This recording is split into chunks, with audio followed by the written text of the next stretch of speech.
ready, so.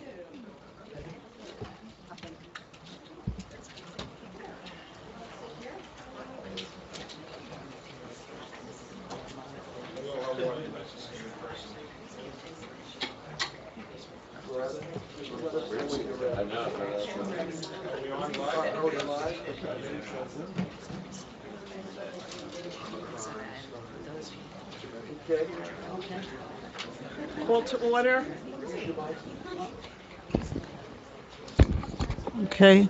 Call to order. In accordance with the Open Public Meeting Act, NJSA 10(4)-10, and the regulations governing remote meetings, NJAC 539(1)-5, I hereby announce that adequate notice and electronic notice of this meeting was provided in a notice dated January 5th, 2021, and January 19th, 2022, that was sent to the Asbury Park Press, Two River Times, posted on the bulletin board and on the main access door to Town Hall, filed in the clerk's office, and posted on the township's website, www.holmdeltownship.com.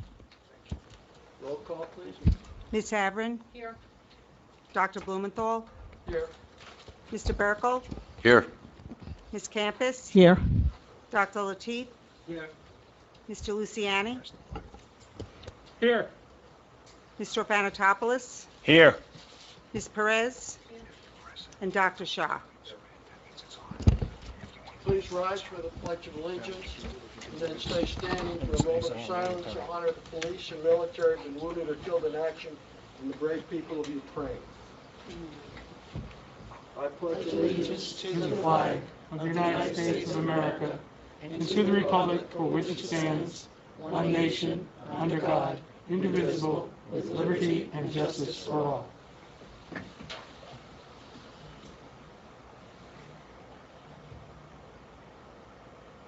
Thank you.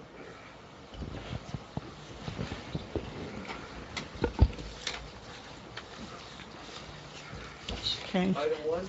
Item 1, continued public hearing, 470 Red Hill Road, Dementia Center preliminary, final site plan, number 2020-6, block 49.02, lots 40, 40Q, and 41 in the R40B zone. Applicant seeks a use variance to create an assisted living residence, which will be a facility for those suffering from dementia for 105 residents. The facility will consist of a state-of-the-art residential memory support program that will house a variety of innovative programs and building design concepts, including an assessment program, educational services, and an extensive community outreach and support. Thank you. Just want to explain briefly. The mic's not on. You got to put just underneath. There's a slide switch. Slide that switch. Slide that switch. Oh, the other way, yeah. Okay. Now we got it. Good. Sorry about that. Welcome to tonight's meeting of the Holmdel Zoning Board of Adjustment. We're continuing a public hearing on the proposed Dementia Center, as was mentioned. Just like to explain briefly the processes we follow, because it's different from some of the other boards in town. We're governed by the New Jersey's municipal land use law and the associated extensive case law that exists. Our process is, it's considered quasi-judicial. It's almost like a court trial hearing. Board members are only supposed to consider information that's obtained during the hearing on the record and under oath. The process starts with the applicant. It's the applicant's responsibility to make their case, to describe to the board and to the public what it is that they seek approval for and why it should be granted. They do that through testimony from a variety of expert witnesses. We're continuing with that tonight. Our procedure under the law is that the applicant testimony comes first. Then the board, by questioning, can cross-examine those witnesses. And if it runs, and at the end of a block of testimony, we allow for objector attorneys and public members to question those same witnesses on the testimony then given. Only at the completion of the applicant's case, then our professionals can chime in with their reports and comments, the board discussion, and any other questions the board may have. And finally, there is an opportunity for the objectors and the public to comment. That must be done under oath. My suspicion is we will not reach that phase tonight. We will potentially have an opportunity for public questions on tonight's testimony. Just want to make sure everyone understands that, and that's how we proceed. Only at the end of everything does there get to be a board discussion and a vote. With that, Mr. Brown, the attorney for the applicant. Thank you, Mr. Chairman, members of the board, members of the public. Thanks for having us back once again. I have only two witnesses tonight. The first one is Bob Peterson, directly behind me, and I'll ask Bob to come up and sit next to me. He did testify in 2021, so like the other witnesses, he'll provide an update for the new board members, and then he'll provide the entire board with a little bit of an update. The other witness, you've heard of her name many times, it's Cindy Jakes. She's behind me too, and she will likewise go over what she testified in summary in 2021, and she'll talk about some additional issues. As a matter of housekeeping, Mr. Chair, just like I've done the last couple of hearings, I'd like to address the exhibits which were marked at the hearing on March 2nd. There were 3 exhibits, and I'd like to have only 2 of the 3 marked into evidence at this time. That's A18, that was the fire chief's email. I'm going to skip 19, subject to further testimony. And then the last one at that evening, that was Dave Hoagland's PowerPoint, which he went through with you. Can I interrupt you a second? Yes, sir. You're going to have to take that mic closer to you because you're not being heard. Oh, thanks. All right. Is that better now? I'm going to be the sound police tonight. Okay, good. Because Can you people hear me are- now? People Yes. are watching on Yeah. live, and if you're not close enough, it doesn't transmit the sound. Understood. Yeah, these mics, you have to be relatively Within close to 6 them. inches. Yeah. At home, they tell me I talk too loudly, but I understand. That's better. Okay, good. You got to be that close. And Bob, you have to remember this when you get the helm gotta here. shut the Thank you, Dimitri. Before I have Bob start testifying, I'd like to start with the end of Dave Hoagland's PowerPoint from last time. He went through, as you recall, all the changes in the plan. He also talked historically about what was testified in 2021. Well, since that time, final detailed architectural plans were submitted to Loretta. She has them. I think they've probably been distributed to the board, and Bonnie's indicating yes. And as we've done in the past, not only do you have the big sheets, but also I hope everybody has this smaller version. I understand the print's not necessarily as big as some would like, but it's smaller, which has an advantage. So with that in mind, I would like to submit for consideration an affidavit from Dave Hoagland. I'll just explain that. I did send her over to Loretta, but I asked that be marked, and I also have copies for everybody in the board. That's page 21. Sure. Just a brief comment for the members of the public. All of the documents, all of the exhibits that get discussed here are available for review at the board office. The plans are voluminous. This is the most recent set of site plans that were received a few days ago. Yeah. Again, a copy of them is available for review in the board office. Thank you, Mr. Chairman, for that clarification. Just because I'm referring to those architectural plans, for purpose of the record, I just ask that a copy of the smaller version be marked. You want that, Loretta, or do you have, you want this, or do you? What's your note? Okay. That's 822. So that affidavit is very short, and if I could summarize it, it just says that he did testify last time. The final plans, which are evidenced by A22, are now in, and he indicates if he needed to come back, he would in essence say that what was testified to before is just reconfirmed in A22. And so because of that, and because he's in Pittsburgh, he's asking if the board might consider him not having to come back.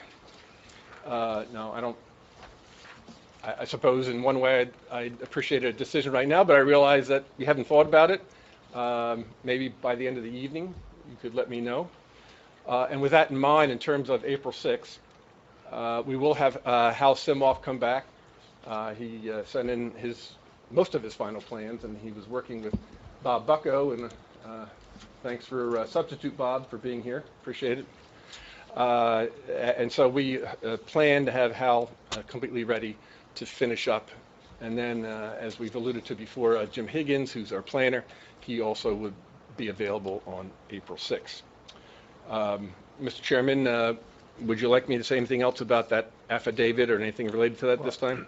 Let me just do quick informal survey of the board members at this moment. Everything can always change. Yes. Do any of us feel the need to have Mr. Hoagland come back for further testimony? Or is everything sufficiently captured in the written materials and exhibits? I don't. I think at this point, yeah. Okay, thank you I would very much. agree we can hold off, but if something special comes up, then you can determine whether you need him or one of the other professionals can address the issues that arise. All right, thank you very much. Now, Bob testified, of course, before in October 2021. Just as we've done with the 2021 witnesses, I'd ask that he continue under oath, and also likewise he be considered as an expert. And for the benefit of the new board members, I'll ask Bob to start with just to give a really quick summary of what he does and what his expertise is, even though he's been qualified. Fine. All right, Bob, would you then provide, especially the new members of the board, with a quick benefit of who you are and what you do? Sure. Yeah, my name is Bob Peterson. I'm the Vice President of Finance at United Methodist Communities. I'm a certified public accountant, and I have a little over 30 years of experience. I spent the first 15 years or so of my career in public accounting, serving primarily not-for-profit healthcare clients, including hospitals, senior living clients, and the like. I then worked for a not-for-profit healthcare system for about 14 years, and about the last 7 of those was as a hospital CFO. I then took a little detour out of the not-for-profit world into a for-profit surgery center management company. I worked there for about 1.5 years, and then for the past 2.5 years or so, I've been the Vice President of Finance and Chief Financial Officer at United Methodist Communities. And that was the basis for your qualification last time, right? Correct. Okay, so I noted to Bob before we started that in looking at the transcript, he took up 10 pages of the 145 pages from October, so I was hoping he'd shorten his testimony this time. See how he does. I'll do my best. So, Bob, keeping that in mind, for the benefit especially of the new board members, would you explain what your testimony was about, why you testified? Sure. What we had talked about was the fact that we had gone through the process of preparing a pro forma for this project. And what that is a financial projection of what we expect the feasibility of the project to be and what we expect the financial results of the project to be. We do that to ensure that the project would be able to support itself financially. In order to do that, we enlisted the help of Baker Tilly, who's a accounting and financial firm, and they helped us to prepare the financial pro forma. There's really 2 components of that. One is to do a demand study to understand whether there would be, in fact, demand for the product that we'd be offering. And secondly, to see what the different financial aspects of the project would entail, the costs, the potential revenues, and whether those revenues would be sufficient to cover the costs. So as we went through that, we prepared a projection for the first 5 years of the project, which includes the years of opening and then the years that we call sort of the mature years, or once we're full and up to capacity. And is that called the pro forma? Correct, yes. And so for the benefit of the board, Loretta, I've submitted under the 10-day rule that updated pro forma is dated March 2022. I'd ask that be marked at this time. There's 23. Very good, thank you. Continue, Bob. Okay, so the pro forma that we had, that I had spoken about back in October, we have done an update to it. The bottom line hasn't changed substantially, but we did make some changes because there were some changes to the construction costs. There were some changes, I think, as you know, to, for example, the town center. So the change to the town center resulted in changes to the construction cost. But when all is said and done, we still came down to very similar bottom line numbers. And what we look at are a couple of different things, primarily related to financing. So we are planning to finance the majority of this project. When we originally spoke back in October, United Methodist Communities was planning to fund $9 million of the total project cost. We've now increased that to $10 million, so we've added $1 million of additional funding from United Methodist Communities. The total project is about $54 million or so, and we plan to finance the remaining portion of that. So in order to finance that, we need to meet certain criteria, or we expect to need to meet certain criteria for lenders. And the two things that we expect to need to meet are a debt service coverage ratio, which is basically a measure of how many times we would expect to be able to pay the debt service that we'd be incurring out of our operating cash flows. And then the second thing would be to have a certain minimum number of days cash on hand. So in order to determine what those numbers would be, we worked with an investment banker, Piper Sandler, and they provided us with their experience and what their expectation would be, and that would be to have a debt service coverage ratio of at least 1.30 and at least 60 days cash on hand. And they provided us a letter to that effect. And in fact, you've received an updated letter since you testified in October, correct? Correct. And Loretta, you received that. I'd like to have that marked for identification. My assistant indicated today that she wasn't sure if the quality of the copies that were sent in were sufficient? Yes. Okay, so I'm not going to hand out extra copies to anybody. I assume you have them in your package. Okay. Okay. So now that we have those parameters in place, what we looked at our pro forma was we came up to, when we get to the second year of stabilized occupancy, we had a pro forma debt service coverage ratio of about 1.44, which exceeds the 1.30. And that's based on requiring a 90% occupancy of the 105 units that we're planning to build out, or 95 residents. So 95 of the 105 comes to about 90% occupancy.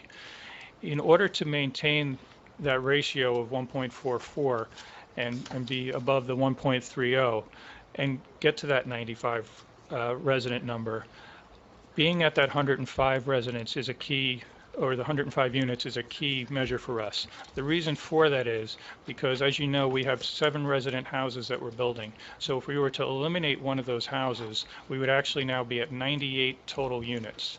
And to be at 95 out of 98 units, to meet our occupancy level of 95 out of 98 units would essentially be 97% occupancy.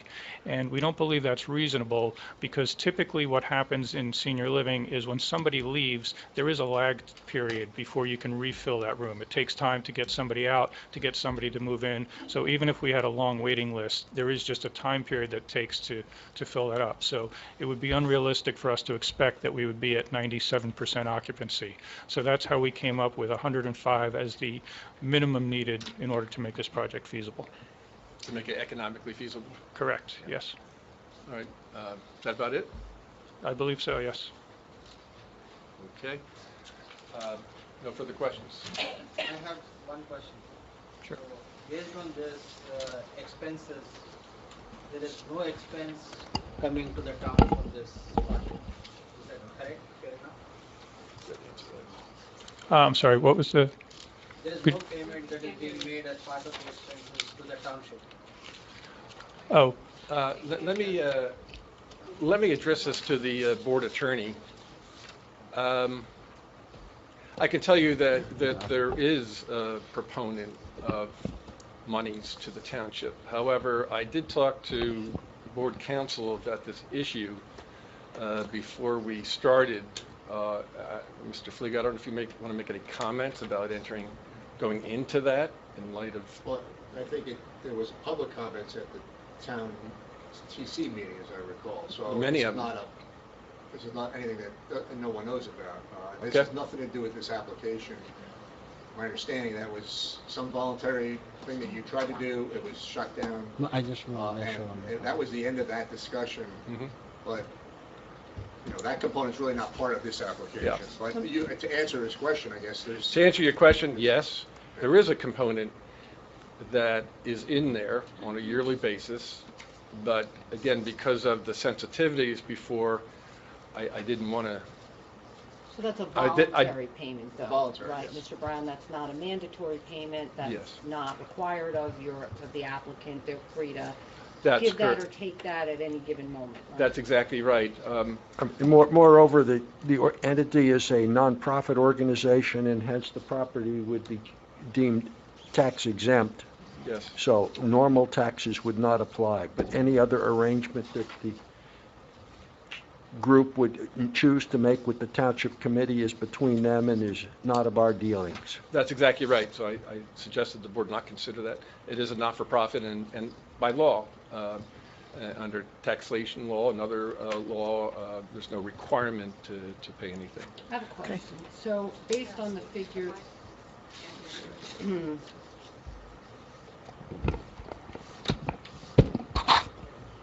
you want to go? Based on the figures here, your monthly fee is about $12,000 a month, is that right? Yes, that's correct. Is that the fee that you charge in your other facilities? Same It's- fee, $12,000 a month? It's comparable. It depends on the facility, so it depends on the market rate there. And also the rate that we've planned here is inflated out for a couple of years, knowing that we're going to have 18 months or so of construction, and so it's planned out with a couple of years of inflation built in. So at that cost, how realistic is it that you're going to fill the number of beds that you need to fill from private pay patients? We expect that we will, and that's what we engage Baker Tilly to do for us, is to do a market study on whether the demand is there, and also to compare it to other comparable facilities in the area, in the primary service area, to make sure that we're not pricing ourselves out of the market. I have a question. Medicaid patients, you are all going to take some Medicaid patients? Has Yes. that been worked in these figures, or are you doing your pricing at a full paying private pay? We are required to have, within 3 years, have at least 10% of our residents be Medicaid residents, and we have worked that into the pro forma. Okay, so that 95 to 105, you have worked into that you might not have full private paying patients? That's correct, yes. Okay. And those count also then as affordable units as well. And the Yes. town gets credit for its affordable housing obligation in that regard. Yes, that's correct, and Jim Higgins, who is ready to testify next time, he can go into that in more detail. But as we've discussed in 2021, A1 included the Certificate of Need, Exhibit A to Exhibit A1, and that refers to the Medicaid units. And just to amplify a little bit on what Bob said, so in terms of the fill-up, in fact, for the first couple years, it's going to take some time to build up the financial base, right? Correct. And the ability of the United Methodist Communities is such that that can be done. Is that fair to say? Yes, correct. We expect that it's going to take, I believe that we have built in there 22 months to fill to what we call stabilized occupancy. So we have planned in the pro forma the fact that we will be at a loss position for the first year or so, and that we'll have to cover those losses through either borrowing or some type of guarantee by United Methodist Communities. So you ran the figures to see what it would look like with fewer buildings on site, fewer patients? Do you have those figures available? I'm sorry, could you repeat that? So based on the number, you've just testified, if I understood you, that you need this number of buildings to have the requisite number of patients to make the requisite amount of money you need to run the facility properly. So I'm concerned with the scope of the project and the size. So sort of hit me at some point in the last few weeks that these are 5,000 square foot buildings above ground that we're talking about. They're massive. That's a big, big building, and we're going to cluster a lot of big, big buildings in a small space. So I want to know what the possibility would be to reduce the number of buildings that you have on the site. So I understand that you've globally just told me it won't work, but I'm wondering what those figures look like. Let's talk about the history of the project and how you came upon 105. And again, it's the number of residents in relationship to the concept. Is that fair to say? Yeah, what I can tell you, and I will have to hedge this a little bit because I started about 2.5 years ago and this project had been in development prior to that, but one of the original pro formas initially had, I believe it was 84 units. And as that went through and the project was evaluated, that didn't work because that amount of revenue that was generated from 84 units wasn't going to cover the overhead that was needed. And it kind of got worked up from there. And that's how we got to eventually to be at 105 as the minimum amount that was needed. So does that answer your question? Yes. Okay. Let me just expand a little bit on that. I think what any facility like this, there are some per person costs, per patient, but then there's also some shared management, overhead, maintenance amongst all of them. And it's a question of being able to cover those additional costs divided by the number of patients that leads to the 105 number. That's correct. There's a lot of fixed costs that are going to be there, things such as maintenance and obviously interest on loans. There's an executive director, there's a chaplain, all those type of things that are there for whoever's there. The variable costs are going to be the staff that directly take care of each house and the residents in that house. The food costs are variable costs, but a large majority of the costs are going to be fixed because there are those capital costs, the building itself and the maintenance and those type of things. So those costs have to be covered. Did you have a question? Yeah, I had a question. Of course, that goes kind of the other way. I've seen some of the interest rates. You're talking about, 4% for permanent debt, 5% for construction loan, and only 2% wage and salary inflation. We're right now going into a high inflation period, so this could be at higher interest rates. Are these still viable? That's the latest that we have from, in terms of the financing rates, yes. We have been looking at the salary rates, but what we're also looking at, we have actually increased the starting point on the salary rates. So because we have seen those inflate quite a bit over the past year to 18 months. So yeah, we have actually increased the starting rates that we're looking at. So. But if you're, how confident are you in the loan rates that you're going to actually get? Right now, we're confident in those still, and again, that's been relying on Piper Sandler, and we've had discussions with them relatively recently. Now, depending on how long it takes the project to get underway, those could change, and that would, make changes to the assumptions. But that's part of the process. If they go up, for example, what's your sensitivity to some of these factors changing adversely? Would you still be viable? I mean, you have to make 1.3. Would you still be viable?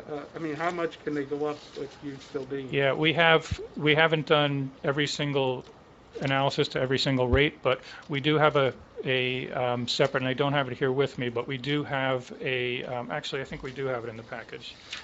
We have shown that at this current rate, we could increase, and let me take a quick look here.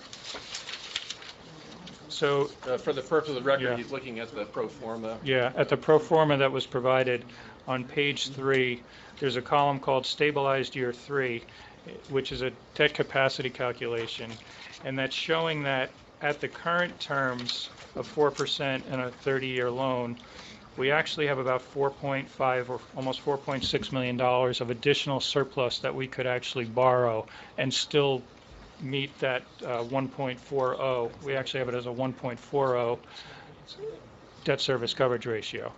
So we do have some capacity in there. But again, as the project matures and gets closer to an actual groundbreaking, we would be looking at rates and ensure that we do that analysis, because we would need to potentially, if the rates went up greatly, we would obviously have to look at ways to scale back the scope or, figure out ways to cut costs. So. Okay, now, I assume that the only reason that we're looking at this right now is to make sure that you have a viable application, that in fact, when you build this thing, that you will actually be able to stay in business and keep it going, et cetera. Well, the prime purpose is to indicate that 105 persons, or as said in units, are necessary to be approved by the board. I mean, the fact of the matter is that economics does control. We can't anticipate everything.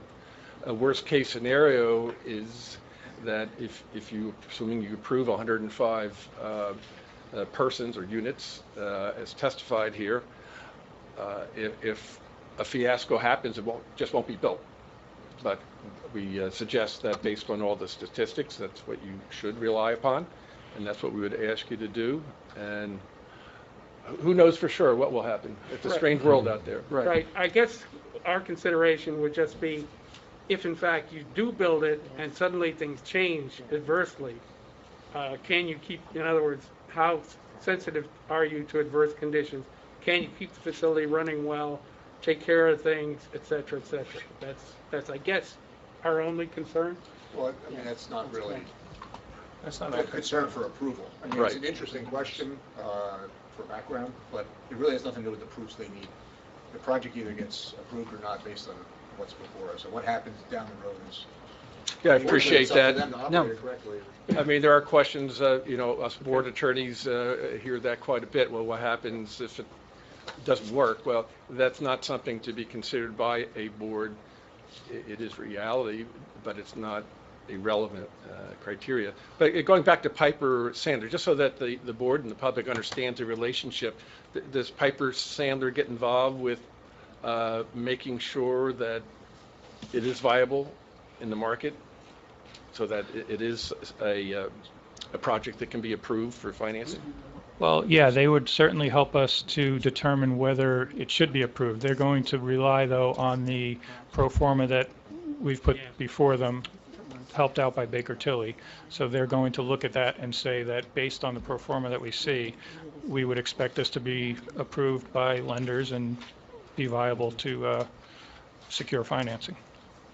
I have a follow-up question on his question, and I think it is relevant to look at this point of time what might happen in the future.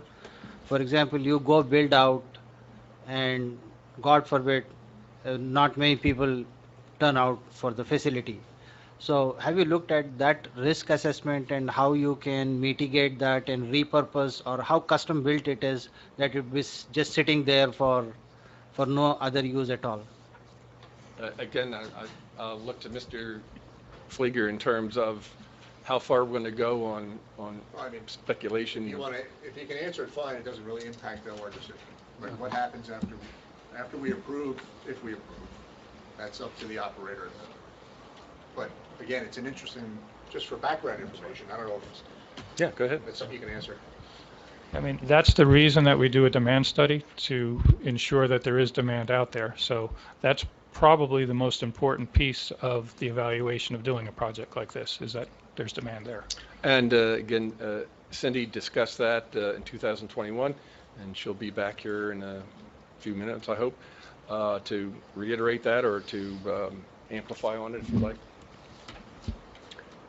Are there any other questions for this witness this time? Do you want to proceed with Cindy? Sure. Thank you. Do you want to open up to We the can, public we now or can, later? if the board agreed, we'll open up to, does anyone have questions of this witness on the testimony given tonight? Limited to questions of this witness. Please come up to the microphone, identify yourself, your name and address, please.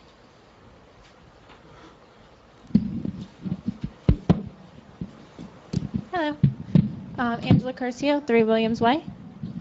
So my question is, you had referenced the demand study that you had done, and I was wondering if this demand study included the other facilities that are in the area, because as you know, there are many, I believe over five or over, of similar type facilities that are in this area. Yes, that's exactly what it includes. It looks at all the facilities in the area, and it looks at the what they call the market penetration for memory care services, and it determines the total number of folks that might require memory care, and it looks at it as it would grow over the next several years, and how many of those folks are actually in these facilities and what the penetration rate is. So they give us a assessment of whether there's it's a positive or it's a negative penetration rate. Okay, did this only though touch on the memory care, or I understand that this is for dementia and this specific facility is only for memory care and dementia, but I believe the other facilities are also touching on the memory care. So was there any overlap? Right. Well, we compared this to all other facilities that offer memory care. Okay. So, Okay, thank you. sure.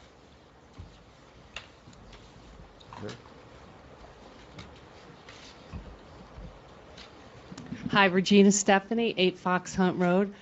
I have a question for you. You quoted $12,000, okay, per person, correct? Let me take this. Yes, per month. Okay, I have many relatives that live in all types of facilities, North Jersey, New York, from memory care to independent living. Does this include taxes that each one of them will have to pay back to the Township of Holmdel?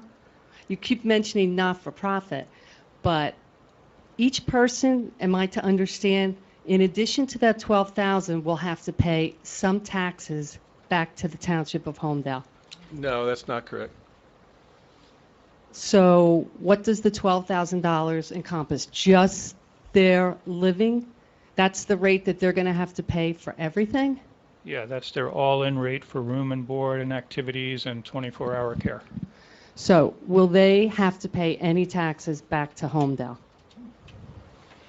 Well, first of all, as was indicated before, it's a not-for-profit, and there are no taxes. So, I understand you're not, as FMC, paying taxes, but each individual resident. no, this is not like a condo, which is what you might be referring to. So a condo might pay taxes if they're in a for-profit or They're in, it's not like I have ones in all different types. Sure, there are a lot of them, aren't there? But this is a not-for-profit, and there are no tax obligations by the entity or burdening any of the residents. Okay, thank you. Anyone else?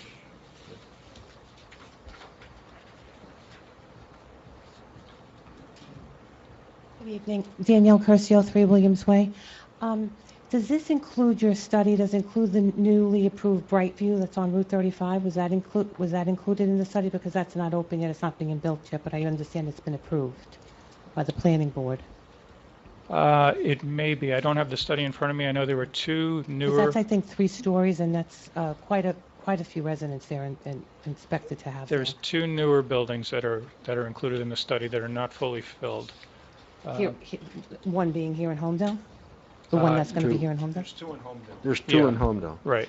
But One in- Brightview there's one is in the not Commons. opened yet. There's Right. one in the Commons that's built. It's There's one Meridian. going across the Right. street from that. Brightview wasn't approved by the time you did your study. Yeah, so, okay. So that needs to be- I don't know the specific names of them offhand, so I'd have to Will we look. be able to have that included in the study, or, because I think that's going to be a pretty big facility from what I understand, 3? I can represent. Okay, I'm sorry, I don't know who I'm supposed to talk to, I'm That sorry. was approved Yes. a month or so ago. Yes. You know, it's just in resolution compliance now. It's obviously got a ways to go before it's built. We haven't even passed the resolution, but that's about, I want to say it's about 180 units, but Okay. there's like assisted living type units, more But than they- half.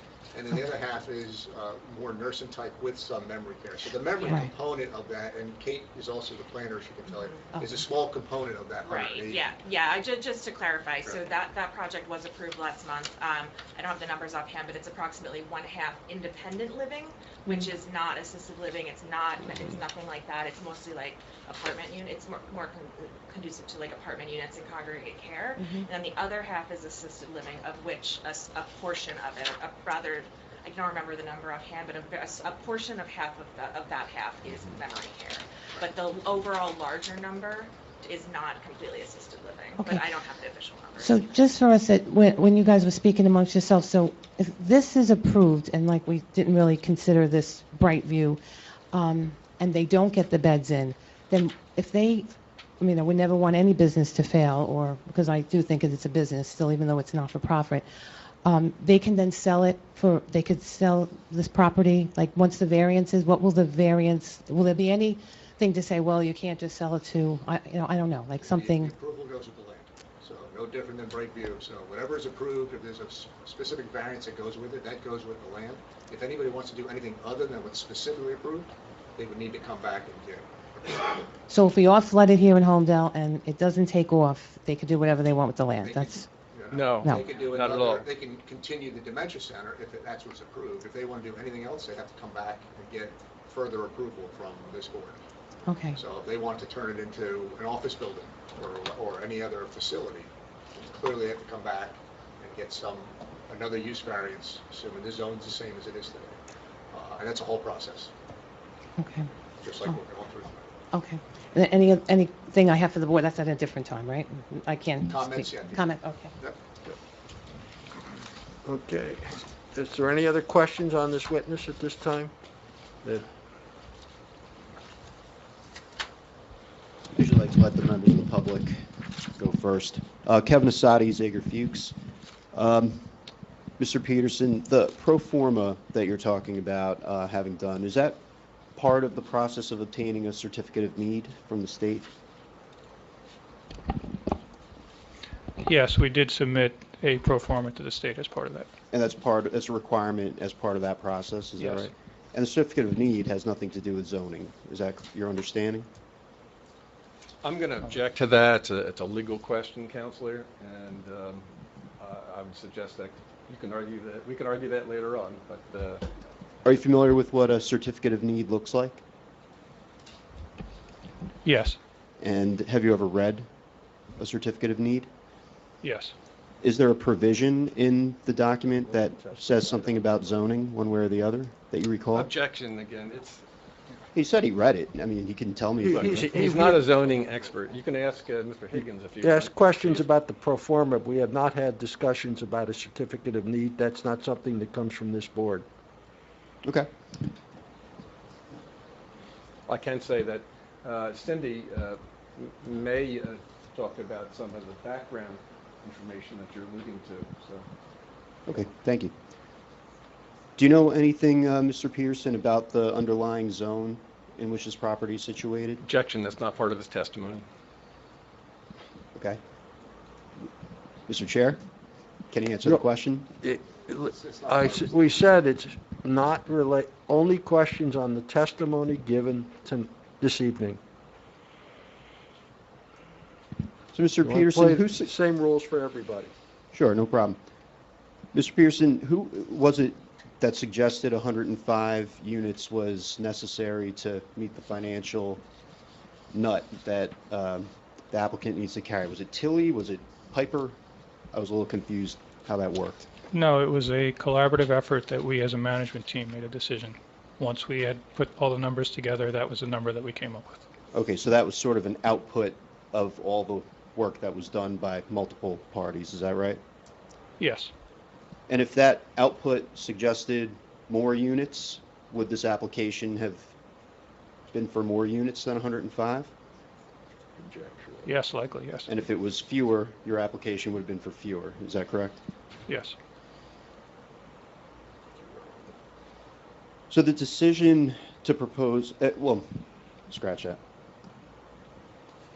So it's clear that the decision to propose 105 units is based on the financial need of the applicant. Is that fair?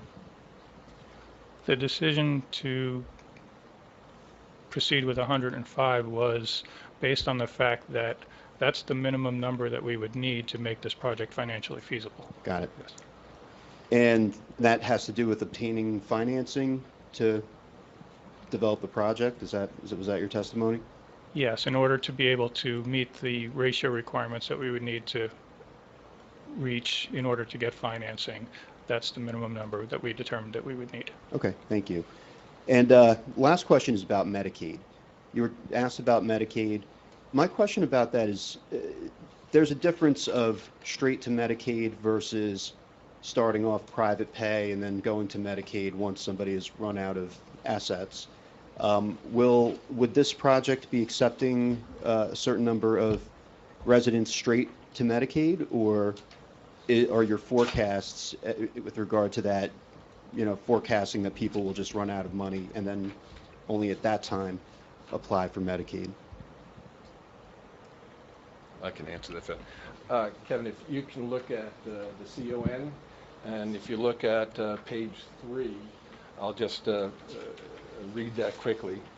It refers to the regs, 26(2)H, et cetera. A new facility that is licensed to operate as an assisted living residence or comprehensive home shall have a Medicaid occupancy level of 10% within 3 years of licensure. And that's what he was talking about. Then it says the 10% shall be met through conversion of residents who enter the facility as private paying persons or subsequently become eligible for Medicaid, or through direct admission of Medicaid eligible persons. Okay. What is the intention of the applicant? Is the applicant going to be accepting straight to Medicaid residents, or is it only through conversion? Currently, we often accept straight to Medicaid residents in our current buildings. So, Is that what is being proposed for this building? yeah, we would likely do that depending on circumstances, sure. Okay, nothing further. Thank you. Was there anyone else that had questions on this witness? In the back, and then take this one more, and then let's move on. Good evening. Stuart Zimmerman, 3 Twin Brooks Court. Mr. Peterson, how much does it cost to run the facility on a yearly basis?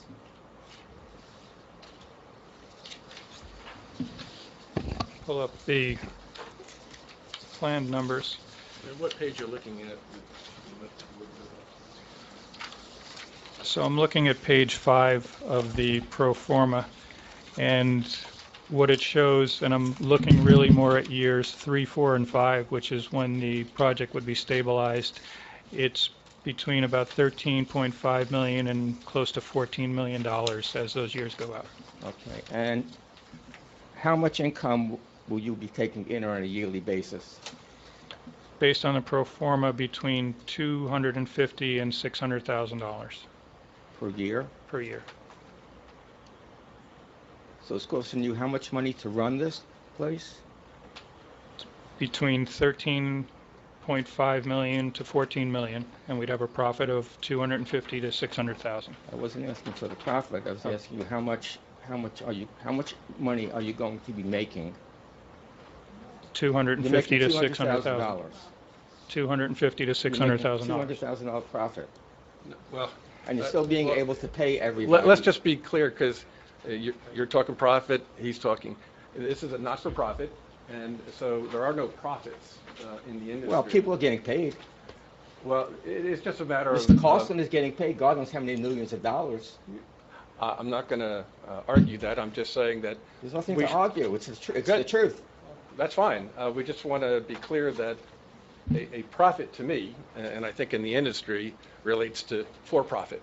But I will ask you, what happens to that money, whether or not it's $200,000 or $600,000? It doesn't go to any stockholders. If it's costing you $13 million to run the place, and you're taking in $200,000, it doesn't make any sense. Brown, Okay. Doesn't make any sense. I think, Yeah. if I can speak for the witness, Okay. I think he's saying how much money will come in from all the Okay. residents, and then I Correct. think that your witnesses Okay, talk about what's I'm left sorry. over. So I'll give you an example. So in year 5, which is the most mature year, we have projected $14.3 million of gross revenue.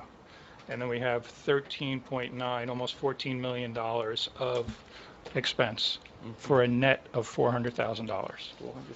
And that $400,000, which if you want to call it profit, gets reinvested into the facility.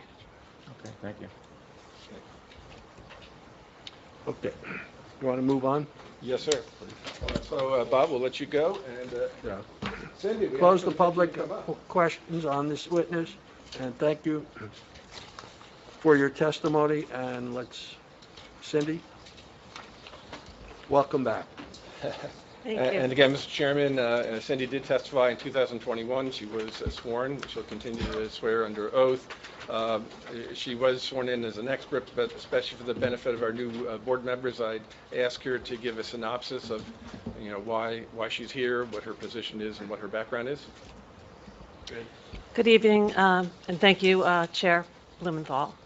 I'm Cindy Jakes. I am the Vice President of Housing and Community Initiatives for United Methodist Communities. I have 30-year history, as Bob was saying, in healthcare, from geriatric clinics to affordable housing to nursing homes, assisted living. I'm a certified social worker, the master's degree. I have been an administrator in an assisted living and have worked in dementia care for many, many years. Very good. So, Cindy, especially for the benefit of our new board members, could you give a synopsis of what you talked about during your testimony during 2021? Sure. If you don't mind, I'd like to read through my notes so I don't forget, and to just address some of the issues that have come up over the weeks that Mr. Brown has said Cindy will address. I'll try to get to all of them. As I said earlier, UMC has a history of care for more than 100 years. We operate 9 different communities. Part of our mission is to enrich our residents' lives, but also to serve as a resource to the wider community.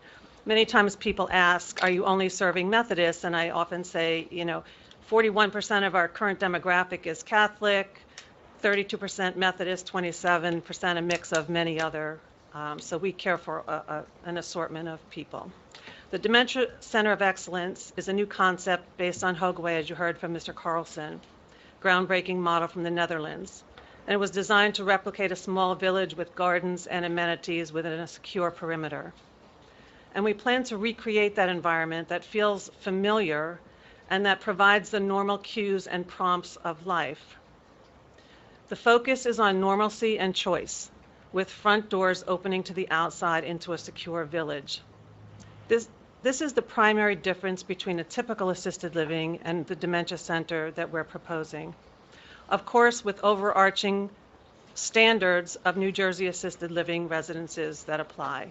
The uniqueness of this project is the environment that's created and the experience that the residents will have. So there are 3 distinct offerings: a town center building, an activity pavilion, and the Tapestries households. The town center building will house a neurocognitive clinic, tech center, bistro, food store, and meeting rooms.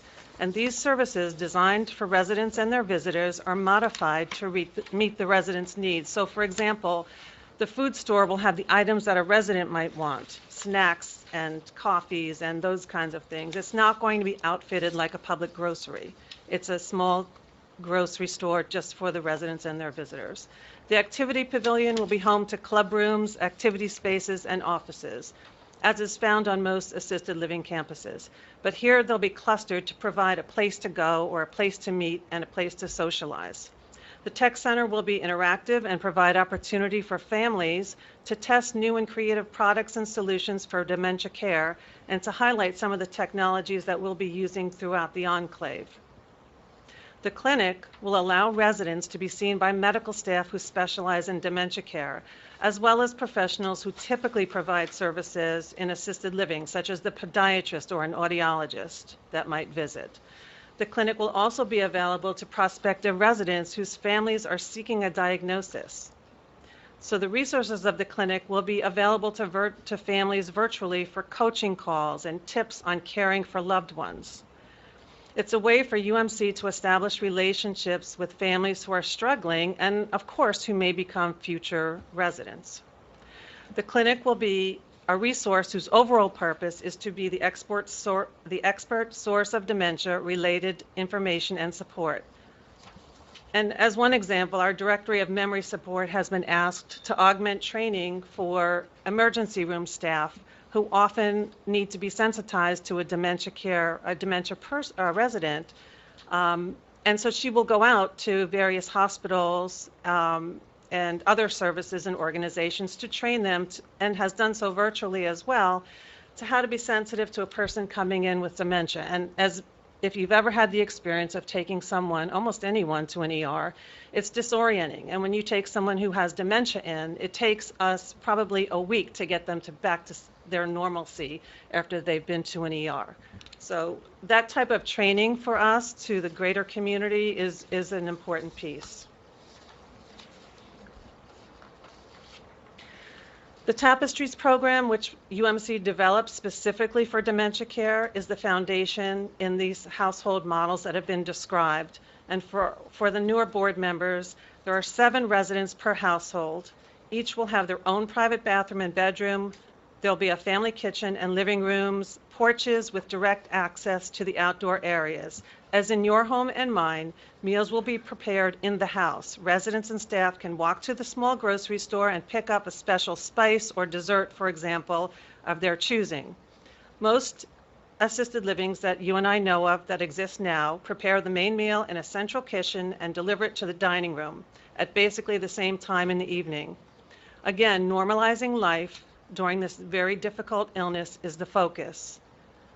Residents can come and go from their home at the enclave to the gardens and amenities, but remain within a secure perimeter. The design of the physical environment encourages social interaction and provides choice, prompts, and quality of life. So in developing the Tapestries program, it's based on relationships and dementia acknowledged as an illness, meaning it doesn't define the entire person. And living in in a normal and the least restrictive environment is something that is undergirded by research by the Alzheimer's Association. Our Tapestries curriculum, in fact, has been certified by the Alzheimer's Association so that we're able to train other dementia professionals in Tapestries concepts.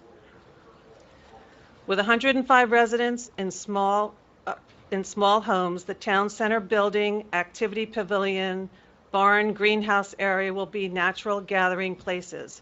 The changes to the original plan, which we presented at the last meeting, will have no impact on the programming. In fact, it will make the operation smoother and easier for staff. As we've heard, the enclave received a CON, a Certificate of Need, permitting the construction of the project from the New Jersey Department of Health in May of '21. We are all keenly aware that there is a growing need for elder care and especially for dementia care. According to the Alzheimer's Association facts and figures updated in 2020, 32% of those over 85 will have some form of dementia. So there is a present and future need for this type of housing and care as shown by the demographic studies. The enclave will benefit the township, as we've heard, in complying with its affordable housing obligation by making those 10% of beds available to those who are eligible for Medicaid. To address one of the questions that came up just a few minutes ago, the current unit total in this primary market area for dementia-specific units is 314. I'm not talking about all assisted living, but 314 was designated and shown in the study that we reviewed. There are 8,200 age and income eligible people in the primary market area, and approximately 1,753 in need of dementia care, according to the study. If I could just stop you there. So, based on these studies, are these reviewed by the Department of Health in considering issuance? I believe so, Sanya. Okay. Very good. The compelling story here is how this model will provide a quality of life that restores the power of decision-making to the person with dementia to the greatest extent possible. The village will become the neighborhood. The other homes will be their neighbors, the staff like family. Dementia strips one not only of memory, but eventually of executive function, which is necessary to understand, make decisions, and complete everyday tasks. That's why maintaining a familiar flow and the natural cues of life are so important. This is the reason we've placed such a great emphasis on the design, the assimilation of nature, and staying connected to the outdoors and the normal rhythms and cues of life, which is often hampered in a traditional assisted living where you rarely see the outside, or you have to make an appointment to have somebody take you outside for a walk. You know, the sun rising and setting, those are the natural cues that a person will respond to, for example. So the Enclave will embody these well-known concepts that are supported by industry experts like the Alzheimer's Association and academic institutions that study the disease closely, bringing best practices to life. The Town Center building, an activity pavilion located on the campus, the pavilion will house a salon and club rooms, which will have spaces for programming of activities and fitness. Exercise spaces, walking paths, sensory areas are planned throughout the campus. The pavilion will enrich the environment by offering contemporary programs through volunteer support, providing arts, cultural, and general engagement. It is meant to be a place for the community to share their talents and skills through a quality volunteer program. A person with dementia may not react or respond to verbal stimuli, but often they react to art and music, and reaching a person with dementia in this way provides another avenue of communication. The activity pavilion will be surrounded by green space, gardens, workout areas, sensory paths, and more, as Dave Hoagland showed you so beautifully. The village model will provide the authentic environment that will be familiar to a person with dementia. Leaving one's house to walk to the salon or bistro to have a morning coffee, for example, will invoke memories and feel natural to a resident and allow for the most normal responses. This is the primary goal, and this is what we've been talking about week after week. Of course, safety is of utmost importance, and technology will play a crucial role. The secure perimeter will be monitored by a command center and security person who can deploy staff where needed. The entrance doors will require a badge to enter and exit, and there's 24/7 security and camera systems throughout. The embedded philosophy is that everyone, regardless of their specific role, is responsible for residents and resident safety. We must adhere at a minimum to the assisted living standards for staffing. Assisted living regulations require one awake staff person and one other staff member at all times. The number of caregiving staff must be able to meet the acuity needs of residents in according to their assessments. If there's an increased need, we need to increase staff. The Enclave will surpass the regulation for staffing with 2 people in each household, plus floaters, directors of nursing, LPNs, so on and so forth, housekeeping, dietary, social worker. We've talked about this as well. Staffing in the house is the same 7 days a week, but managers and some support staff are there 5 days a week. The administrative staff are not necessarily there on the weekends. There's always a manager on duty.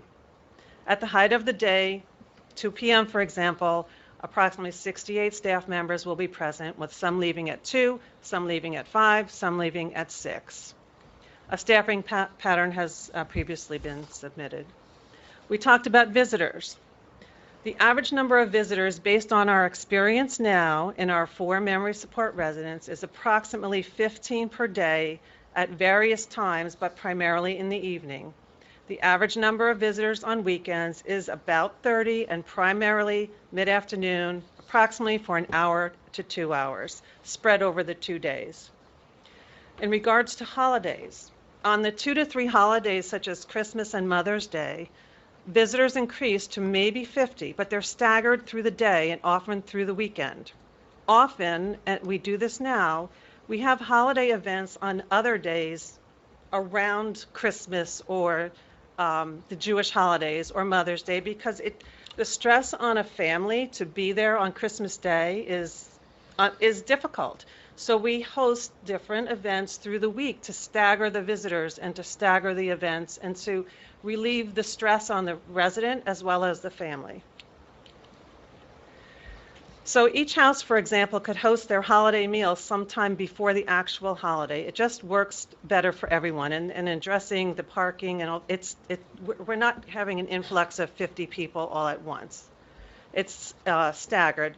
And as we've said, in terms of the parking, we've exceeded the number of spaces required, and we have handled this in 4 of our other communities, so we do know how to get around this and how to work with this.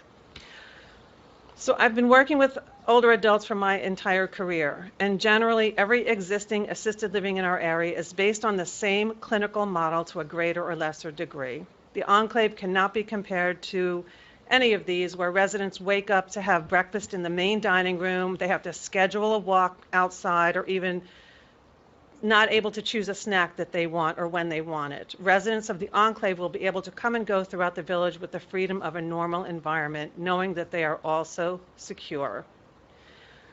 In conclusion, when we think about what is meaningful in our lives, we think about freedom to make choices, to be comfortable in our environment, to have privacy and dignity in our homes, and to be loved and cared for.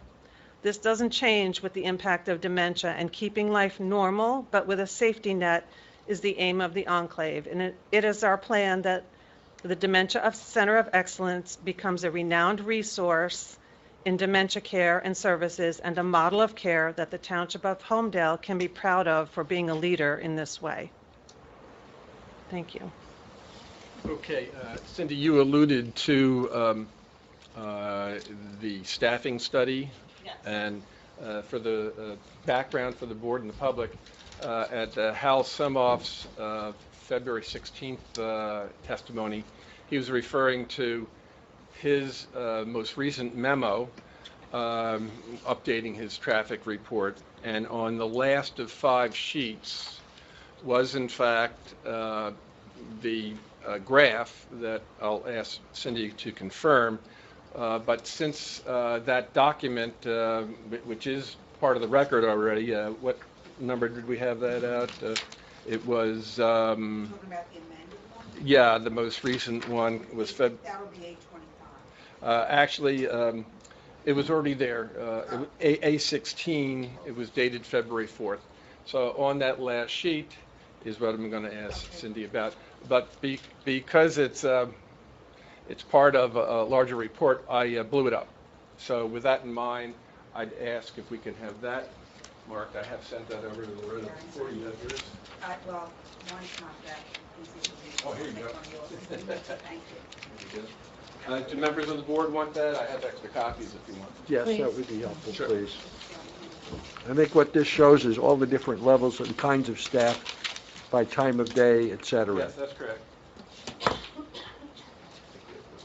Okay, thank you. Okay, well, that's being... doing another exhibit number, or is that for? Oh, no, that's just what I handed to Cindy. That's a new exhibit. Yeah. So Cindy, while that's being passed out to our board members, is that document which I've just asked to be marked, is that something that you worked on? Yes. And would you let the board and the members of the public know how this relates to your testimony? All right, so we've outlined who is arriving first thing in the morning, who's arriving middle of the day, who was there overnight, and then the weekend differentials, and we worked on this to address how many people would be parking. Okay. No further questions at this time. The board members have questions of Cindy. I can start with a couple. One word you used, and I noticed it on the expense sheet prior, is the category tapestries as a category of effort. Give a brief description of what that includes. Mm-hmm. Tapestries is a model of care.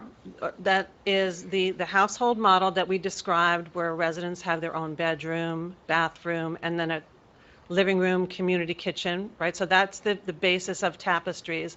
But also, tapestries refers to how we respond to residents who are having problems or issues or pain. And so that when a resident is acting out or not able to communicate their needs, and they might be, in some way just not acting like themselves, The Tapestries model is a sort of a clinical model to run through a process to figure out what's wrong, a roadmap to find out what's wrong with that person, what are they reacting to, what are they communicating. So it's a programming model.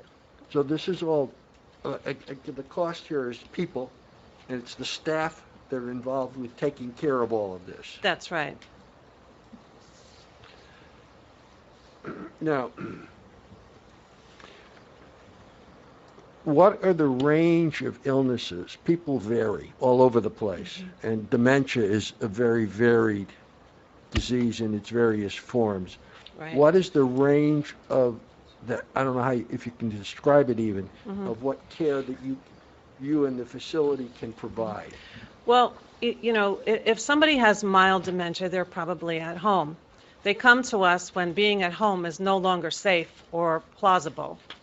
So the range is from that point to some stay with us through end of life and hospice comes in. But there are particular regulations, the assisted living regulation stipulates at what point a person may have to move. And what do you anticipate your relationship with, say, Bayshore Hospital might be? Just as it would be with any hospital, whatever the closest hospital, if we needed them for emergency, you know, for a transport, I guess. No particular relationship. And so if a particular person requires added support, you would seek to provide that?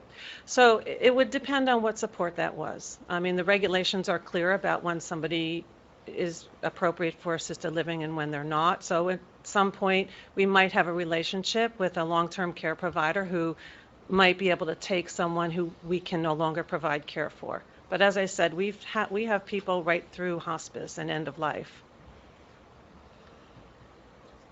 Okay. Questions? You're fine. So great testimony, Ms. Jakes. Thank you. And I think the concept is very novel, and it's great. But I have a few questions related to what you just said, right? 32% of people who are over 82 are likely to have, and you came up with the number of 1753. So have you done any further analysis of that, and how many you could be potentially from the town itself, given that we are located in the town of Holmdel? Right. So this is a Baker Tilly study where the second figure that you talked about came from, and they did a study of the primary market area, which is a 20-minute drive from the site. So that's where that figure came from. The 32% of 85 and older is an Alzheimer's Association figure. Yeah, given that number, maybe there are quite a few from the town. So have you looked at giving some precedence for the township members since it is located in the town, or have you looked into any such program, how we could benefit because it is in town? Yeah, I think from a fair housing perspective that we might not be able to give preference, but I can't say for sure. I'll have a definitive answer. I think she's correct. Based on the fairness standards. I can tell you anecdotally that in our other communities, primarily people are coming from the surrounding communities. So by 20 minutes, that sort of becomes a ellipse around the parkway. As you head further east and west, you can't get there from here. But 20 minutes up and down the parkway takes you a fair ways. That would include, say, Red Bank, for example, going up to South Amboy. And Larry Carlson talked about the choosing of the site. The access to the site because of the parkway. I mean, people generally put a loved one in the vicinity of their home so they can visit and be around. Good. Can you talk a little bit about the need for hospitalization and what amount of people you might have per month that's going to require 911 services? Sure. I did, after that came up, I did poll I spoke to our VP of Ops and our Director of Memory Support. Operations, right? Ops is operations. Operations. Describe what a VP of Ops does. So Yeah, so he is just in charge of making sure the communities all work well and correctly and intervenes when there are issues and making sure they're staying full and all of that. And so, as you may know, we have to have a contract with a private ambulance service. That's required, and I think that's required in Holmdel as well. So it's not always a 911 call. In fact, and this particularly with dementia residents, we try to get to the bottom of what their issue is so that we don't have to have sirens blaring and having them, go out in an ambulance. But in this true 911, the current status for our 88 residents, there were... How many facilities for the 88 residents? Oh, they're just pieces of our communities, and there are 4 residents totaling 88 residents. I mean, 4 campuses. 88 campuses. No, we have 4 buildings, 4 campuses, and there are a total of 88 across 4. So it's small. There were 34 911 calls in 12 months. 34? Mm-hmm. So it's 3 a month. It's not right because, well, for one thing, we have an RN there at all times who really intervenes when there's a problem, a medical problem. And we do have the private ambulance service that often our calls are scheduled. But there, of course, we would be calling 911 at times. Here in Holmdel, we're volunteers. Mm-hmm. So, some of us are concerned about how many more calls Right. we'll get from your facility. I've been on many, many senior calls. Most of them are them falling, tripping in their own house. Mm-hmm. So I don't see why your facility would be any different. And with 3, 4, you said, perhaps, seems very low, considering you have 105 residents that's the need. But again, you did mention that Right. you will your people will be directed to call the paid services first. Is that correct? When it's appropriate. What does that mean? Well, if it's a breathing or bleeding, so that's a 911 call. I mean, that's the nurse's call. So What's that's the purpose for the private ambulance? Yeah, but that's what I'm trying to understand. So if somebody falls and knocks their head and is bleeding, you're not calling your private ambulance. That's right. We're not. Correct. So what are you using your private ambulance for? Many things. Doctor visits, someone's dizzy and we're observing them for a few hours, and we call the ambulance to get them ready, say, we're observing this person, and they'll take them out. Those are not 911 calls. Well, those are just regular medical checkups and that. I'm talking about medical calls. we would never call the private ambulance service for a 911 call. A 911 call you can't avoid that. Okay. I just gave you the number that we literally counted our 911 calls in our other communities to be able to provide you with that. Okay, thank you. Okay. Other questions? Cindy?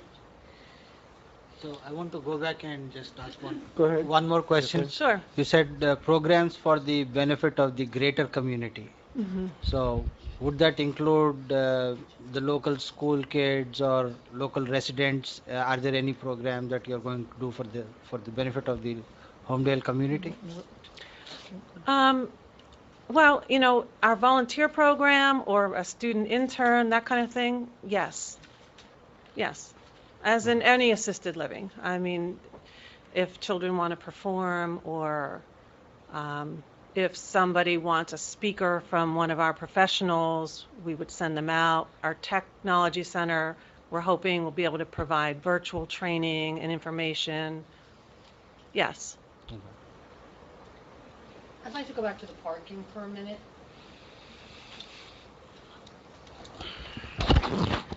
So when the facility is fully staffed, again, how many employees will that be? How many people will be there with vehicles? I mean, at the height, there were 68, and that's for a time period at about 2 o'clock in the afternoon. That's your staffing high at 2 o'clock. Right. Because you're overlapping shifts at that Because we're point. overlapping, right. So there's 68 employees at that spot. And how many spots again do we have? I think we came to an agreement of 90 total. Yeah, Hal is coming back next time, and at the February 16th hearing, I remember Hal saying, we'll make accommodations.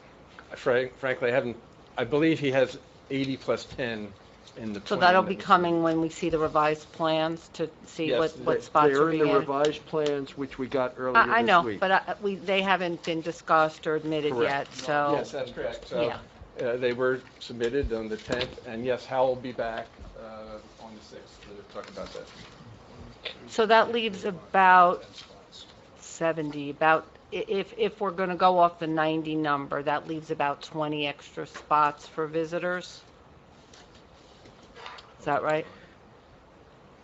About 22 extra spots at that one half-hour overlap. I mean, in the next half hour or 3 o'clock when people leave, there's maybe another 15. Well, it seems to me that from what you said, the number of visitors kind of also coincides with that 2 o'clock spot, right? That afternoon, that 2 o'clock spot. So the 15 or more visitors that you're going to get on a weekend is going to coincide with that 2 o'clock spot, pushing parking lightly over capacity. So on a weekend, there's less staff. There's not 68, even at the height, because there's no administrative staff except for the manager on duty on weekends. So it's 59, right? On the weekend, it's 59, I'm just taking a look. 9 less.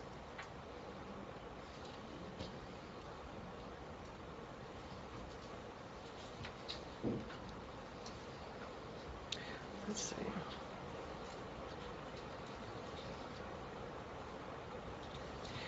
On the weekends, at 6 a.m., 29. But at 2 p.m. is Right. 59. At 2 p.m., there's 43. 68, it's at. Oh, I'm sorry. You're right. You have the Right, updated during the version. week, 68 Yes. is so it's almost 70. But it's No. 9 less. It's They don't have 59 on the to weekend. staff Right. the 9 people here. The weekend is actually, Yeah. I'm sorry, is 59.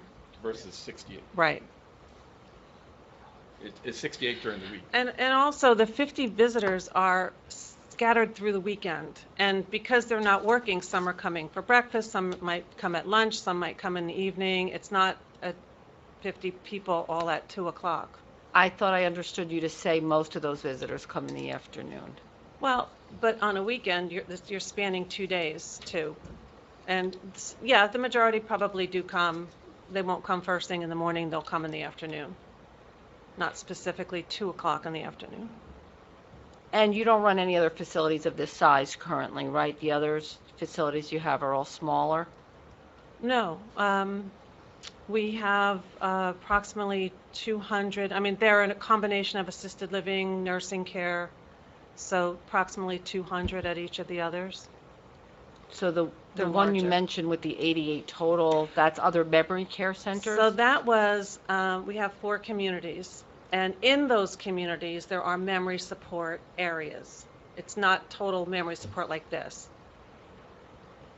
4 buildings with a total of 88.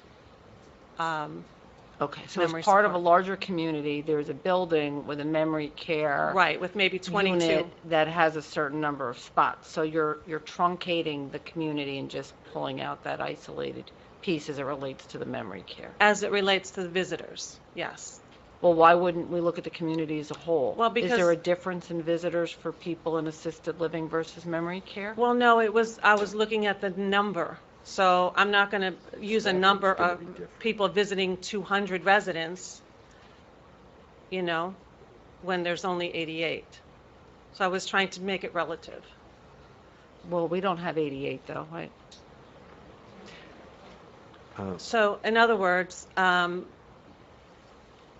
giving you a number, a ratio, a relative number for people visiting 88, who would be visiting 105, right? So I'm saying to you. I understood exactly what you were Okay. saying. I just was more interested in making my own determinations from the data rather than having So I would just be wondering why we didn't hear a whole community and what the visitors were. I could cut it in half, then I would know what the whole community was. Are there different rates of visitation for independent living compared to dementia care? And if so, would you describe? Well, so for example, independent living, some of those people have their own cars and they go in and out. And like, I know someone asked a question about Applewood and Freehold and the parking for that and why is that different? Some of those people still drive. In fact, we have assisted living where some people still work. So, but this is not that. Right. Clearly. Yeah, they will not have their None own of the cars. residents will drive here. We understood that from the testimony, yeah. Is Applewood one of your communities? No. No, okay.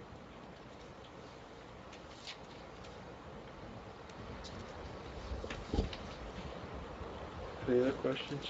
Cindy from the board? Mr. Chairman? Yeah. If there are no other questions, could I have 5 minutes to talk to an advisor? Sure, See sure. if, Well, you want is there anything else she should You want clarify? Okay, well, it's probably appropriate. Take a 5-minute break, and then we'll get for public questions on this witness.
Maybe they're doing some practice outside.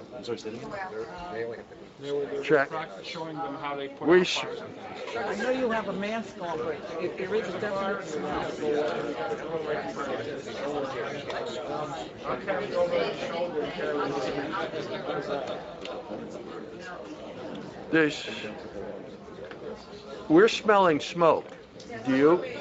Yeah, I don't know if it's an odd smoke. It smells Yeah, like something paper or like leaves, like an paper or leaves burning. a motor burning. Or maybe they are. What?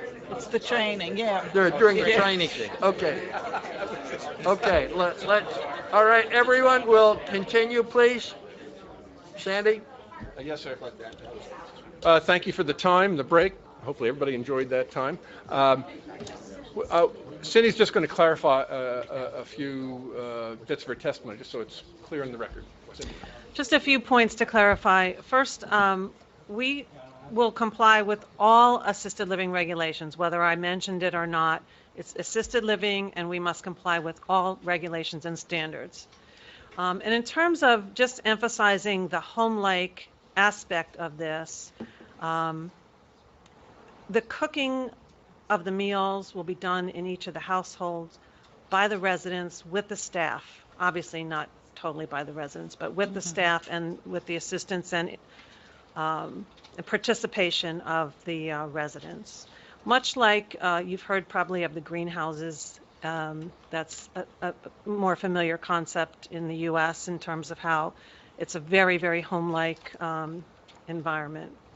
And then just to piggyback on what Bob said about the fixed costs involved in the project, and in complying with the assisted living regulations, there are certain things that you must have, and one is, for example, a private bathroom, and you can't have a shower down the hall. And so all of those things, 7 bathrooms, 7 bedrooms, those are all part of the costs.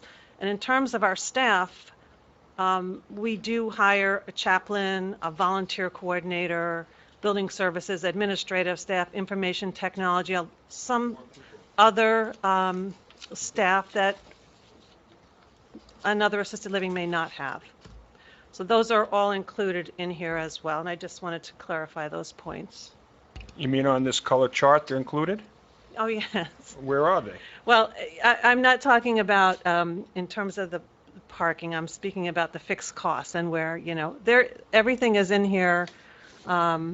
It could be under admissions or residential life, for example. I'm giving you examples of some of the fixed costs.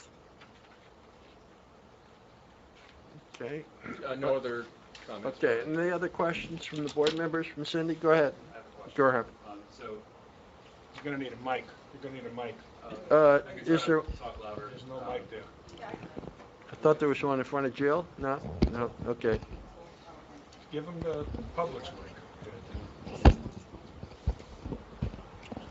So I was looking over this document here. I forget what it's labeled, but yes. So my question is, I was looking at this RN overnight. So is there only one RN then only overnight in the facility at all times, or during the course of the day, or are there other healthcare providers outside of the LPNs and aides?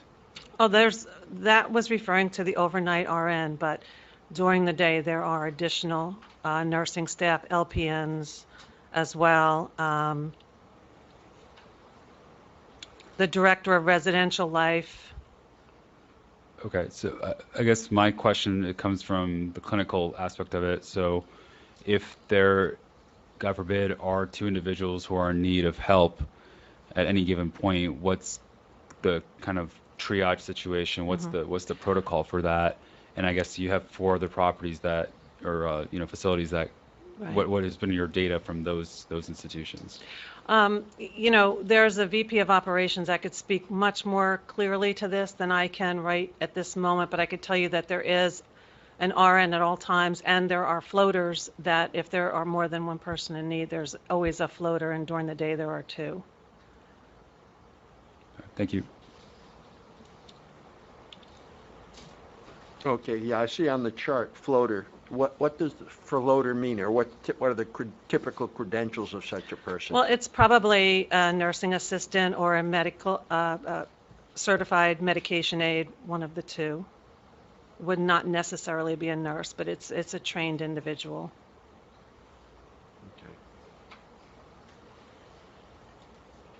Gaurav, does that answer your question? It does. I guess maybe the other component of that is from your other facilities of seeing if in the event of an emergency that usually happens during the day, are those individuals triage, what's the triage process? And I guess if you can't speak to that, then we can save that for another time. But, yeah, I really don't feel like I can accurately answer that. No problem. Thank you. Any other questions from the board members? I do, because I'm not sure that your question that I understood the answer. So there's one registered nurse on staff at all time? Is that what you're saying? No, he asked about the overnight, and that, yes. The chart says one, but it doesn't deal with the daytime. Well, I don't see a registered nurse in the daytime. So there's LPN. So that's not a registered, that's a licensed practical nurse, so we're... It just says overnight. No, there's day here. During the day, there is a director of resident life who is an RN, right? And then there are LPNs as well during the day. So, and at night, it's just a registered nurse. So 24/7 is a registered nurse.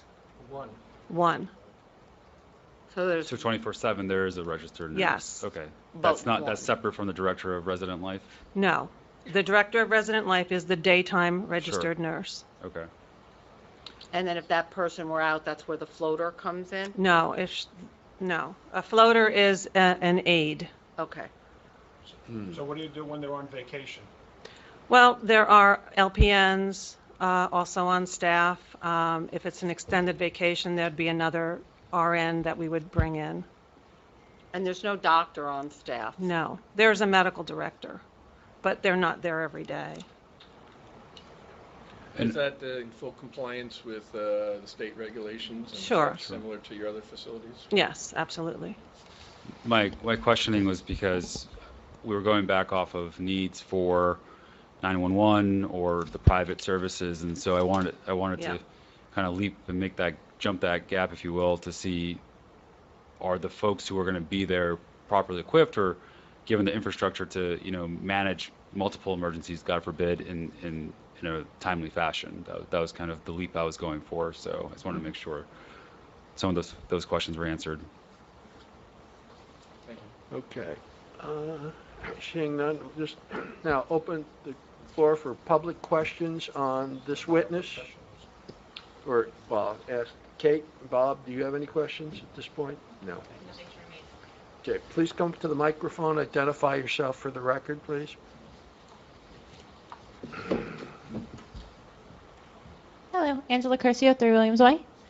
So my question is, so I know you referenced Dave Hoagland in your testimony, and so I'm assuming that you've discussed with him the intentions of the facility and coming up with the plans? Sure. So on March 2nd, during one of his testimonies, he said that, and I quote, it was to make a greater impact, and that it wasn't solely for the residents, but the clinic would be open to the public for assessment, and the auditorium would be open to the public for training. You also mentioned that there would be training, so do you agree with his testimony? Yeah. Okay.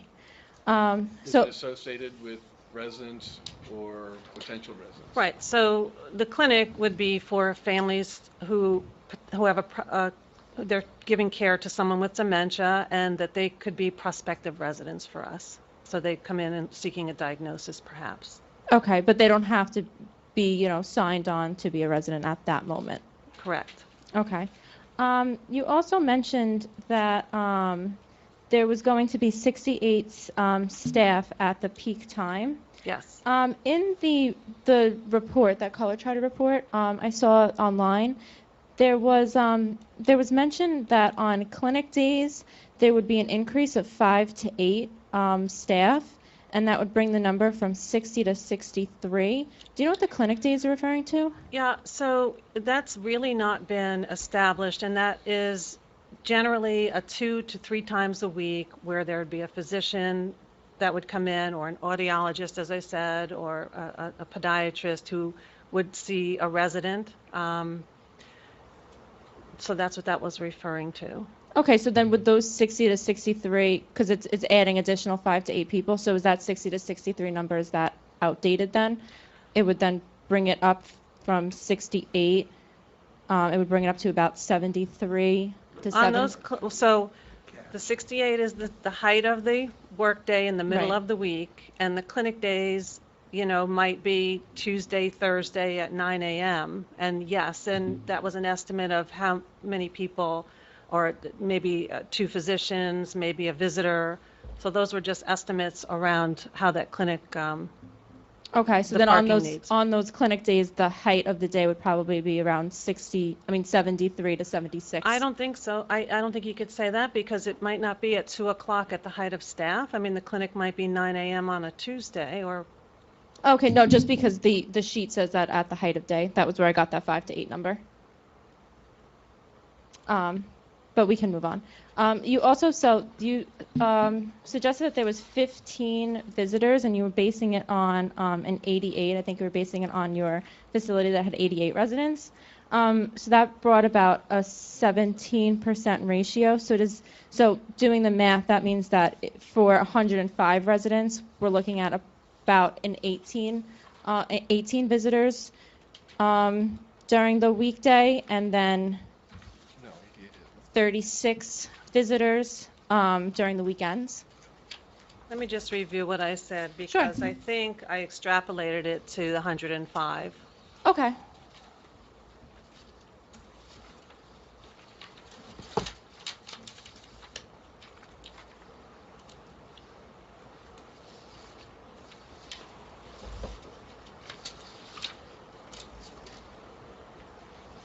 I'm just looking for that. Sure.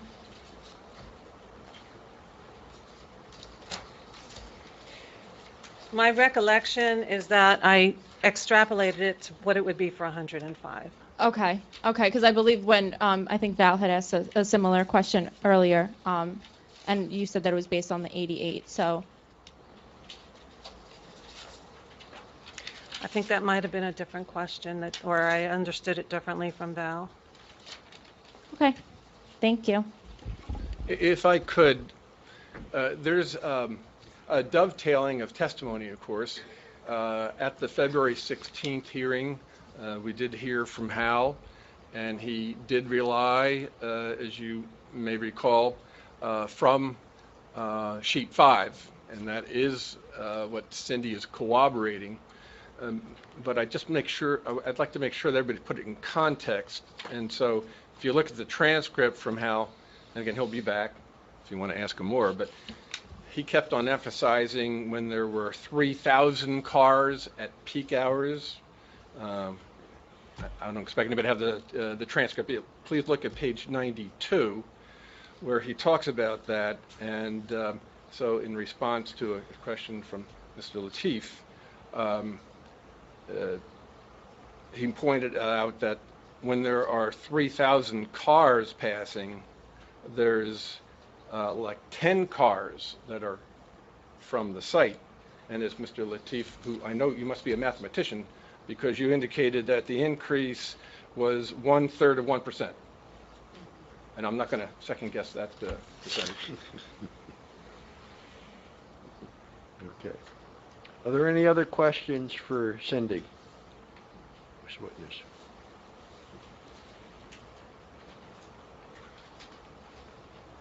Good evening, Susan Fiorino. Hi, Cindy. Hi. Address? Your address. 7 Fieldgate Court in Holmdel. So if I wanted to put my, can you hear me? If I wanted to put my mother in the facility, and she needs, a lot of extra help because, she has dementia, would I be able to bring an aide to be with her 24 hours a day? So that's her home, and you're her power of attorney, and we do make accommodation if that's what you want, on top of the service that she already gets. So if that's the case, then because this facility is so expensive, and if my mother were in there, I would do that. I think we have to increase the amount of people that would be coming in and out, because we would definitely have more aides at the center. That's a question. Yeah, well, So- it is a question, yes. It's a question, yeah. I would say that it's rare, so that if there was one additional person, that would be that's reasonably what I would expect. So you think that most people in a facility that costs $12,000 a month would not have aides with their loved ones? That's right. Okay. I just have one question. Don't go away. So last time I had raised a question that I wasn't asking for a response from. And Susan, you would verify that you're not represented by counsel, right? Yes, I am not represented by counsel. Okay. And how much did you contribute to the foundation that Mr. I think that's irrelevant. I think that's irrelevant. This isn't cross-examination time. This is a time. All right, I'll make the representation. It was $5,000, and I've indicated that I'm not asking for her not to speak. That would be, but I do think it's relevant if folks know. Yeah, No, it's wait a irrelevant. second. I'm a very charitable person, and I give to a lot of different things that I believe in. So it's totally irrelevant, and I'm surprised that you even brought You're it not up. arguing it at the council. You're just. Sandy, if you can cross-examine her at the time. But Okay. If there's objections, we'll determine it then at that time. That's fine. But for whatever it's worth, the board can give it a little weight or no weight or some weight. That's fine. I had asked before. I just thought it was timely. Understood. Not a problem. And we still speak, since it came up, we did ask counsel for the list. We have not received it yet. That's correct. I do need that list of who you represent. And that's another reason for me to at least to protect the letter, because there was no ruling on that issue. And again, I'm not asking for preclusion, just like if in 2021, if people came up and said that they're not represented by the council who was here, there was no objection, and the chair properly noted, I think, that, yeah, they can testify. I'm not asking for preclusion, which could be a request. My position is that it could be relevant for the board to consider where people are coming from, and I am protecting the record, but I'm not asking for preclusion. Thank you. Okay. Is there any other questions on the testimony we've heard tonight? In the back?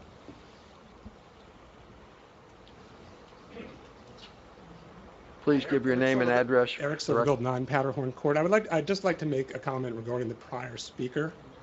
No comments, please. Questions only on the witness of the Is witness. a marketing representative from the Preserve Potter's Farm group allowed to ask questions when that group is represented by an attorney?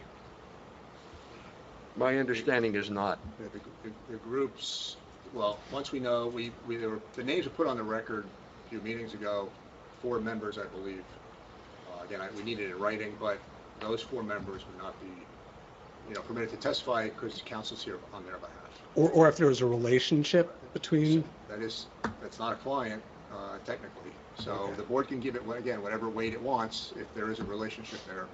But if the person is listed as a marketing manager for the organization, would you deem them as being represented by the attorney? Well, I don't know if that's what it is. Or as a press contact? But the board, what we did, just like when the association had counsel, right? And this board allowed residents to testify. This board can give has discretion, right? We're not a court of law, we're quasi-judicial.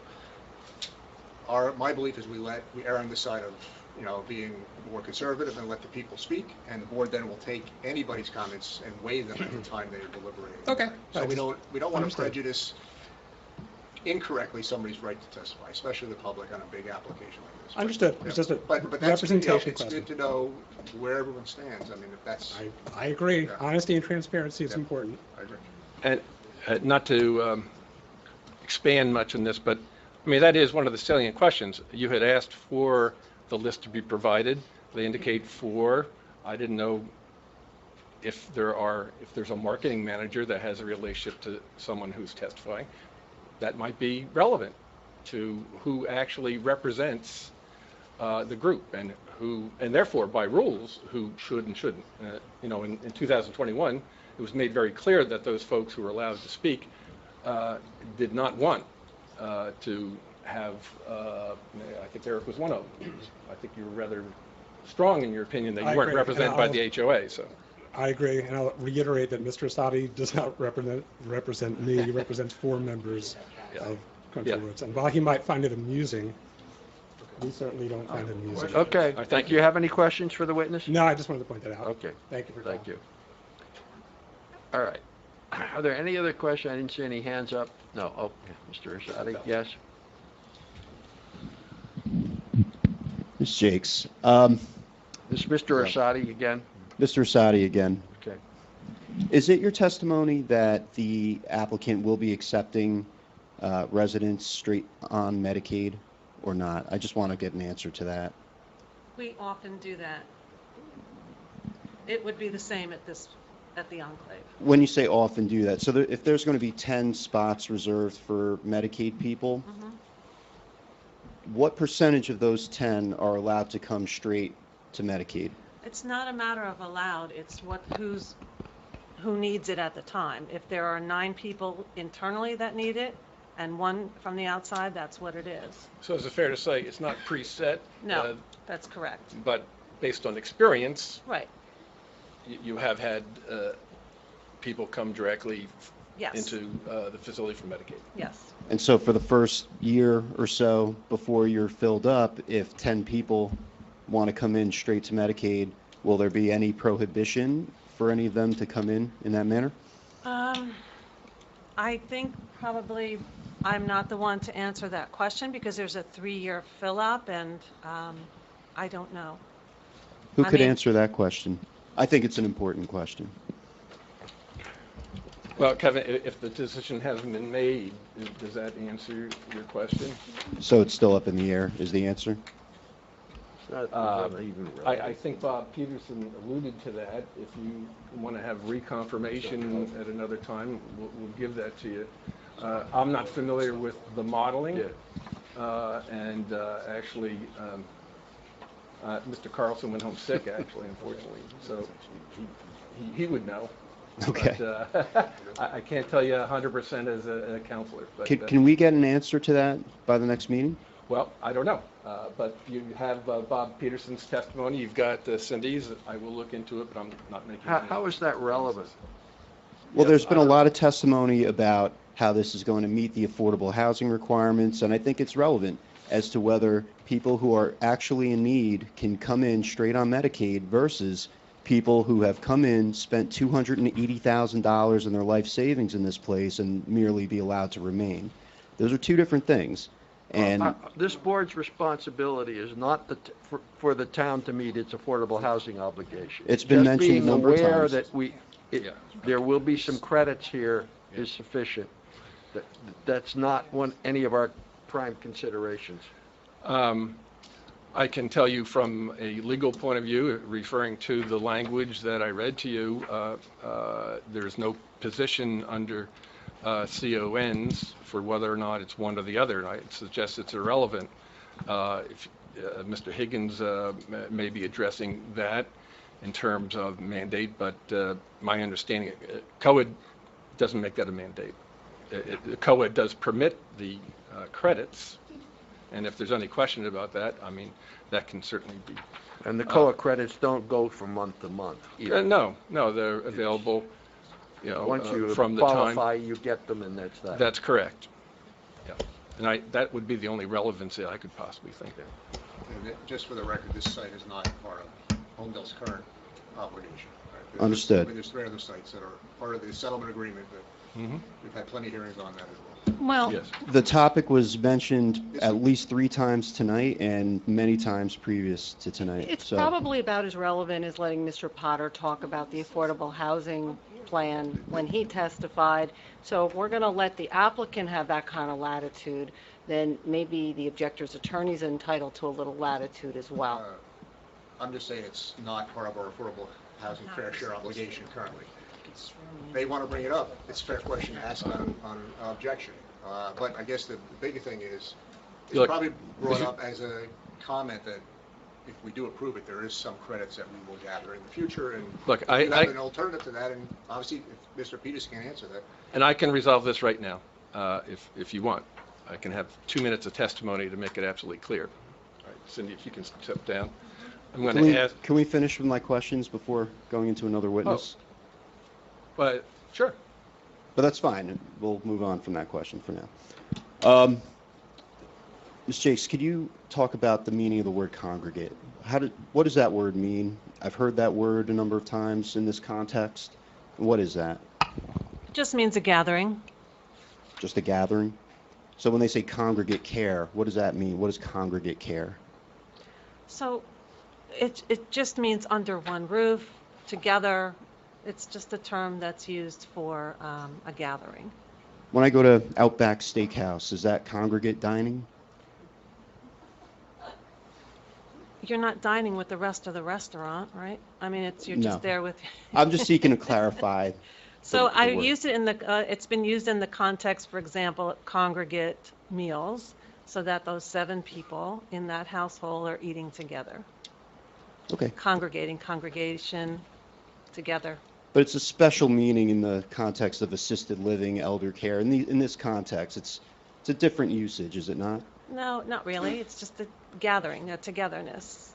Okay. And that's different than a restaurant, for example. I think so. I think so too. Okay, thank you. There's no other questions. Yeah, absolutely. I want to answer the questions. These are good questions. I know the answer, and I was going to answer it. And I'm happy to testify or just give you legal arguments. Just to very briefly, to respond to Mr. Sadi's concern, I'd like to call my associate, and if you could sit down, please. Ann, would you let us know who you are? Sure, thanks. My name is Ann Studholm. Let's swear me in? Swear me in. I just don't want to prejudice my ability to be counsel. Well, wrong hand. Okay. Swear to tell the whole truth, nothing but the truth, so help you God? Yes, absolutely. Testify as a witness? Is that... Well, see, that's the thing. I happen to know the answer to these questions. I'm happy to give you some legal argument if you want, or you can swear me in. It's up to you. I don't want to prejudice my ability to represent my client. How is Ann appearing? If you accept her just as a counsel, sure, co-counsel, I can tell you she has more knowledge about COA than I do, and she can explain that, and then she can very crisply answer that particular question that hopefully just resolve that particular point to everybody's satisfaction, or not. All right, so what's your background in COA? Oh my God. I've been working on COA, Mount Laurel affordable housing issues since 1997. Henry Hill, who was the lead lawyer for the Builder's Remedy, was my mentor. Steve Eisdorfer also. Steve Eisdorfer represented the public advocate in a majority of the pre-1986 cases. I'm sorry. And I know your background is extensive, but you have a license to practice in New Jersey, right? Oh, yes, I have a license to practice. And you're associated with a particular law firm, right? Yes, I am, with Post Pollock up in Roseland. So let's just get to that particular question about COA that I wavered on because I'm not an expert in that field. Are you an expert in that field? Well, you know, the Supreme Court doesn't let us say we tout our expertise, but let's just say that I have concentrated my practice for, my God almighty, 25 years on issues of Mount Laurel, affordable housing, COA issues. And when I heard the question, Mr. Asadi is a very able lawyer, and I think he's got a question, and I think that Mr. Flagler and Sandy there's a specific answer to this. It requires a little bit of explanation, which is the whole point of the Mount Laurel doctrine, what we all call COA, but that's a old abbreviation now that doesn't really have any meaning. But the Mount Laurel doctrine says towns have to reform their zoning so as essentially not to stand in the way of creating opportunities for housing for people of a variety of income levels. And that's a little bit of laymanese of the formula. Let me just, I'm going to jumpstart it because some people are getting... Right, no, I'm almost done though. Okay, good. I'm almost done. So what happens is, for COA credits, an entity that is able to, or required by law, to provide a certain number of Medicaid beds, the town gets credits right away. And as Mr. Flager says, this site isn't in your plan, but it will eventually be in your housing element. Once you've enabled it to happen, then it's all of these credits are for units of housing, in this case, just a bedroom, that within reasonable expectation would come online before the end of the round. Some of them do, some of them don't. There are still projects from the first round of COA that have yet to be built out. So what would happen here would be, if this project is approved, then the town, the next time they have to do an interim report, will say, oh, and we have 10 or 11 beds. You know, normally you'd have to have a lot of market rate housing, as you guys know, with the history of this site, to get those beds. We'll have 10 or 11 beds. They're going to be coming online over the years as the project fills up. Again, the assisted living doesn't want to bankrupt a project right off the bat by saying you have to, the town won't get the credits until those beds are in, when you only maybe have 10 paying residents. You don't have to take them right away, because all the town has to do is reform its regulations and or permit in these various other ways and mechanisms, Medicaid beds are one of them, a certain amount of affordable housing affordable to residents of low and moderate income, to be built if the market chooses to build it and respond. And that's the municipal obligation. And that's why, while it may seem a little odd, you can get the credits even if they haven't yet filled up their Medicaid beds, because what you've done is remove the impediment to that happening should other forces that you don't control choose to be able to bring it about. And that's the answer to his question. It's a good question, and that's just the inside baseball, if you will, that I think both Marty and Sandy were alluding to, and I'm done, unless right anybody has another Okay. question. No, I think, for example, the Meridian assisted living nursing home adjacent to the Commons on Route 35, I mean, which is finally under construction. I don't know if the construction completed yet. But I know the town did get credits because by the nature of it, they're required to have a certain number of Medicaid beds. I don't know what the numbers are, but the town did get some credits, I think, toward the third round for those units. They do, and I'll also add, COA doesn't care if you are a pauper because you never had any money, or if you're a pauper because you've had the good fortune or the ill fortune, depending on how you look at it, to use up all your savings and you don't have any more money. COA doesn't care why you're low income. You're low income. Okay. And you'd be on the street if it weren't Thank you this for your bill. testimony. And Okay, just, thanks. let's try to wrap it up. Did anyone have questions about this witness? And then we can get back to finish up Cindy. Hang on. We've got one for you. Danielle Curcio, 3 Williams Way. So this goes to my question before, and I think Mr. Flager had. So since now, I know this application was for a dementia facility. So now if these beds get filled for this, what is it? Well, for the Call them affordable housing. affordable It's a term housing. bar. Okay, affordable housing. Now, if this gets approved and if this goes bust, because will it set a precedence now this could be now affordable housing, this area? Oh, see, people have a very misunderstanding of what affordable housing is. Affordable housing, I just said it's a term of art. Yes. It means any residential unit, in this case including a bedroom. That's normally not true. Okay. It's a bedroom. Group homes, assisted living, nursing homes, certain beds can count as credits toward the town being able to say, our zoning does not prohibit poor But once people. this application Right, but what you're accepts worried this, is about that is, where? hang on just a second. Yeah. You're worried about affordable housing. People tend to think of it as Well, public I'm not housing. thinking of it as a bad word, but I'm Are you just thinking thinking. public housing, I don't know. I'm just. apartments? Well, I don't It's know. not I just. wanted- It's not dementia that one now. I'm It saying could- now we're okay, opening so- it up so to here's the thing. possibility Can't build it. of whatever. Are you talking about if it gets built and then it goes bust and then it Right. gets sold? Right. So they just said, if it were sold for any other use, they'd have to come back in before the board. Yes. Now, it can happen sometimes that units that have come on for COA credit, for whatever reason, then are no longer. Lots of times the controls expire. right? Code's been with us for so long that 20-year controls have expired, 30-year controls are starting to expire. But it would not be any other type of affordable unit. If it were bought, say, by someone, anyone running assisted living, anyone running a nursing home, they're going to have to comply with those regulations. They're going to have those Medicaid beds. It seems like a gray area that that's a possibility that No, could it's happen not. to us No, here. it's not. And I'm trying to answer that. Anyone running an assisted living or a nursing home or whatever in this facility would be subject to these same regulations. So what you're proposing is a use that came in that was not subject to these regulations, right? Because if they were subject to regulations, they'd have to have the units. I'm saying right? that the use was for a dementia facility, and then once we start opening up beds, or however you refer it, now it set a precedence, well, now it can be affordable housing, and now it's a broader thing, and we don't know what it could be. Yeah. I mean, I might be using the wrong term because I don't know, but yeah. That's the thing.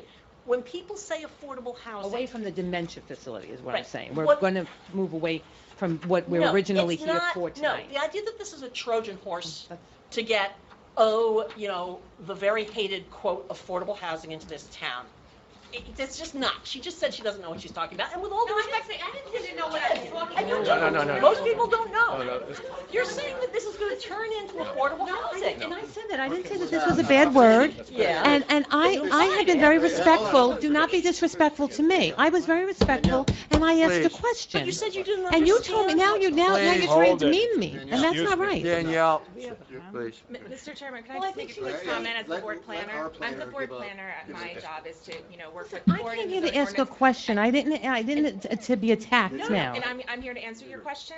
If this application, as it stands today, were to be approved by this zoning board, which, is far off in the future for now, not any other use, not residential use, not an office use, not a retail store, nothing on this site could operate except for a 105-unit dementia care facility as proposed without coming back to this board. Well, I thank you for that. She knew what I was talking about. I just said that. You didn't don't listen know. to me. Stick your finger at me. That's what. Yeah, well, so are you. Someone's rude to me, I'm rude back. Oh, my I God. just told you that. Okay, then, is there any other questions for this witness? Now we'll go back to Cindy. Okay, I guess there was another question you had for Cindy? Yes, Okay, okay. thank you.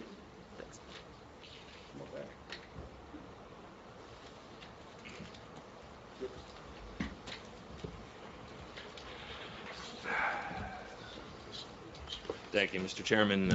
My name is Brian Clancy. You able to hear me with this? Yeah. Okay.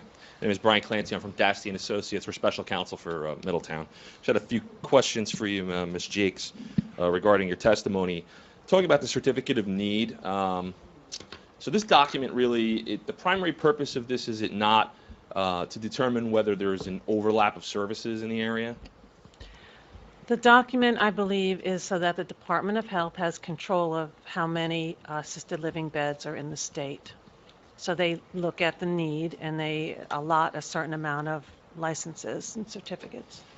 So the certificate of need is based upon a state estimate? You'd have to ask the state. I can't say that I know that answer for sure, if it's an area estimate or state estimate. Okay. My understanding is that the primary purpose of these is to... It's a question. We're asking questions now. We're not having statements. Well, is it going to lead to a question? It sure was, but... Oh, Okay. So my understanding was that the primary point of this was to determine if there was an overlap of services in a certain geographic area. So it's that you have no testimony relevant to that? I testified that the certificate of need, to my knowledge, is so that the state can control the number of assisted living beds in the state. Okay, fair enough. We can move on from that. The certificate of need is not a guarantee, correct? So in other words, it doesn't say, there's a need, we're guaranteeing a certain amount of people are going to show up to this facility, correct? Correct. Okay. And it also doesn't necessarily indicate that the facility is necessary when it says a certificate of need, that it's necessary in this area, correct? Well, the certificate of need does not, but the surveys, that's fair enough. obviously. So, moving on to the facility itself, you testified a little bit about how these folks enjoy their day. And is it fair to say that they're able to kind of move from inside to outside and enjoy the grounds a bit, and it's a little bit more of a an open environment that is also a protected environment? Is that, I think that was your testimony, correct? Yes. Is there a plan for the inevitable, like escape of somebody out of one of these contained areas? So there is I just preface it, you talk about inevitable escape, there's nothing on the record to that effect. You can ask a general question, I would suggest. Okay. In your 88 patient facility, has anybody ever gone missing? This is built completely differently. Fair enough. But you would expect somebody is going to go outside of the general area at some point in time. Correct? I have to say, of course people are going to be going in and out. That's not Okay. really... So when we have a plan for this, will that involve police response if somebody were to go missing? Again, it's a hypothetical. I think it's a fair question for somebody who's talked about the facility. Would a plan involve response of police and EMS and fire in the event somebody went missing? So there is a process, and the Department of Health does regulate such events. And so the facility would have an emergency process that might involve, if necessary, police. And fire and EMS, correct? Well, again, there are multiple possibilities. We already talked about other services, so obviously shared services is an impact for local municipalities when we share services, and that's the basis of our question. We can move on from that. I think we've got what we needed there. As far as these facilities, we mentioned security.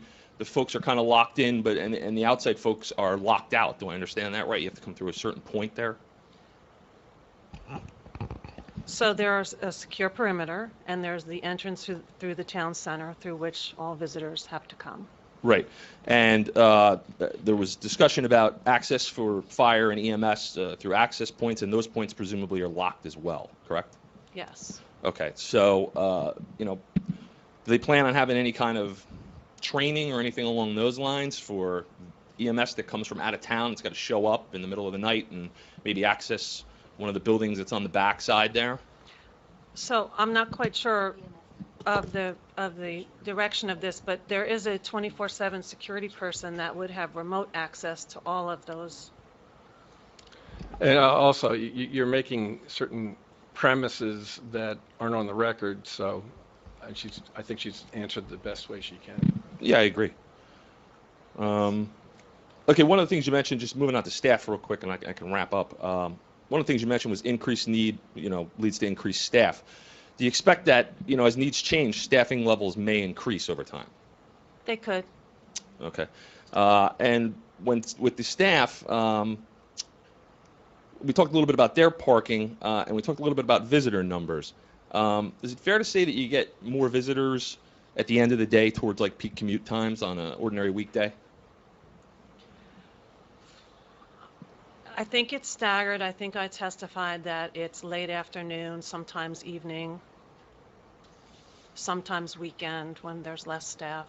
Okay. And then, a lot of the testimony, a lot of the numbers that were given relate to this other facility that you talked about, the 88-person facility, I guess it was. Now, just to be clear, there are 4 facilities. Okay, understood. So the 4 facilities with a total of 88 residents is kind of form the basis for a lot of this. But it's all... Again, just please ask your question. Don't make conclusions in your question, please. Just... Okay. Is it fair to say that because this facility is kind of unique and new, that these estimates are not necessarily predictive? No, I think they're predictive because we've had 100 years of doing this with older people and currently run 4 pretty large communities.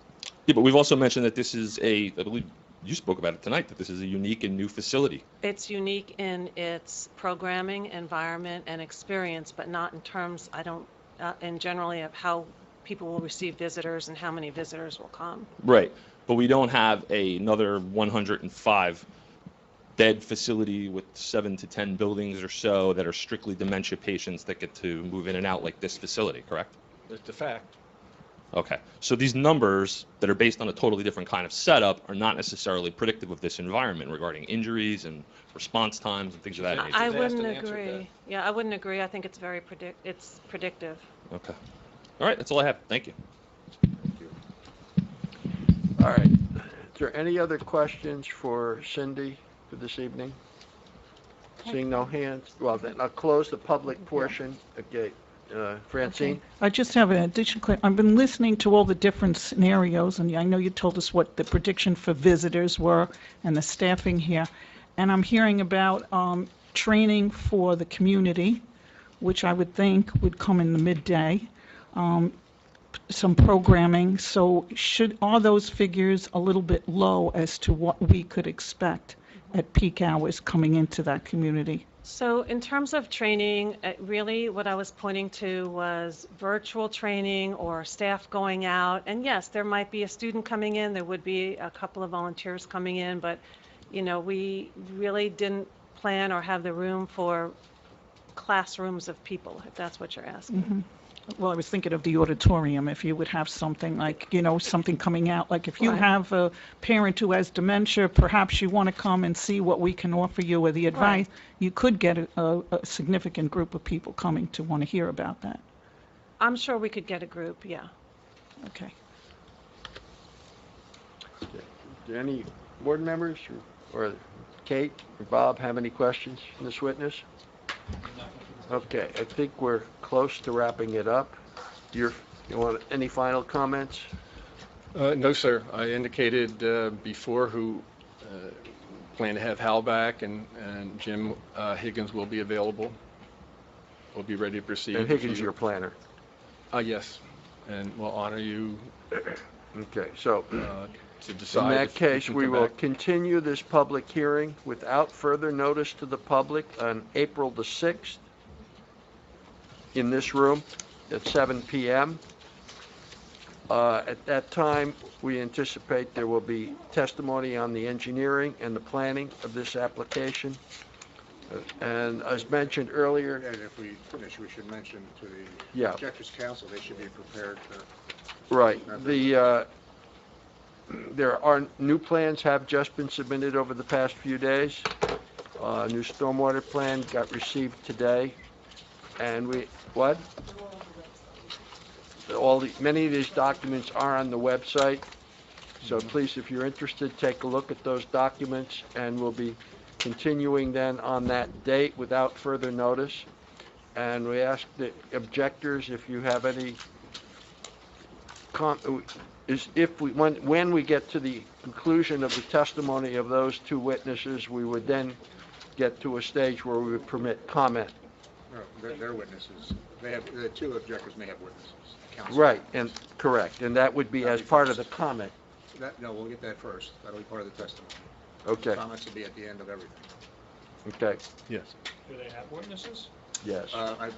For the record, Mr. Sadi and Mr. Clancy have indicated they may have from 1 to 4 witnesses collectively, or 1 to 5, so obviously it's their choice if they have witnesses, but. I anticipate as many as 3. Okay. Yep. And At the moment, we anticipate one. Okay, so it's 4 between the two of you, but whatever. Is there any other questions at this time for tonight? Seeing none, is there any other business for tonight? Is there a motion to adjourn? Second? Okay, all in favor? Aye, thank you. And thank you very much for having us again. Have a good night.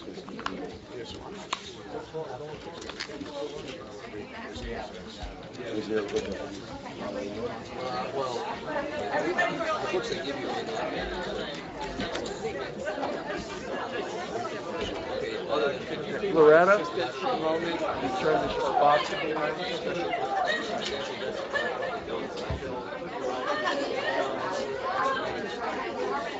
Watch out.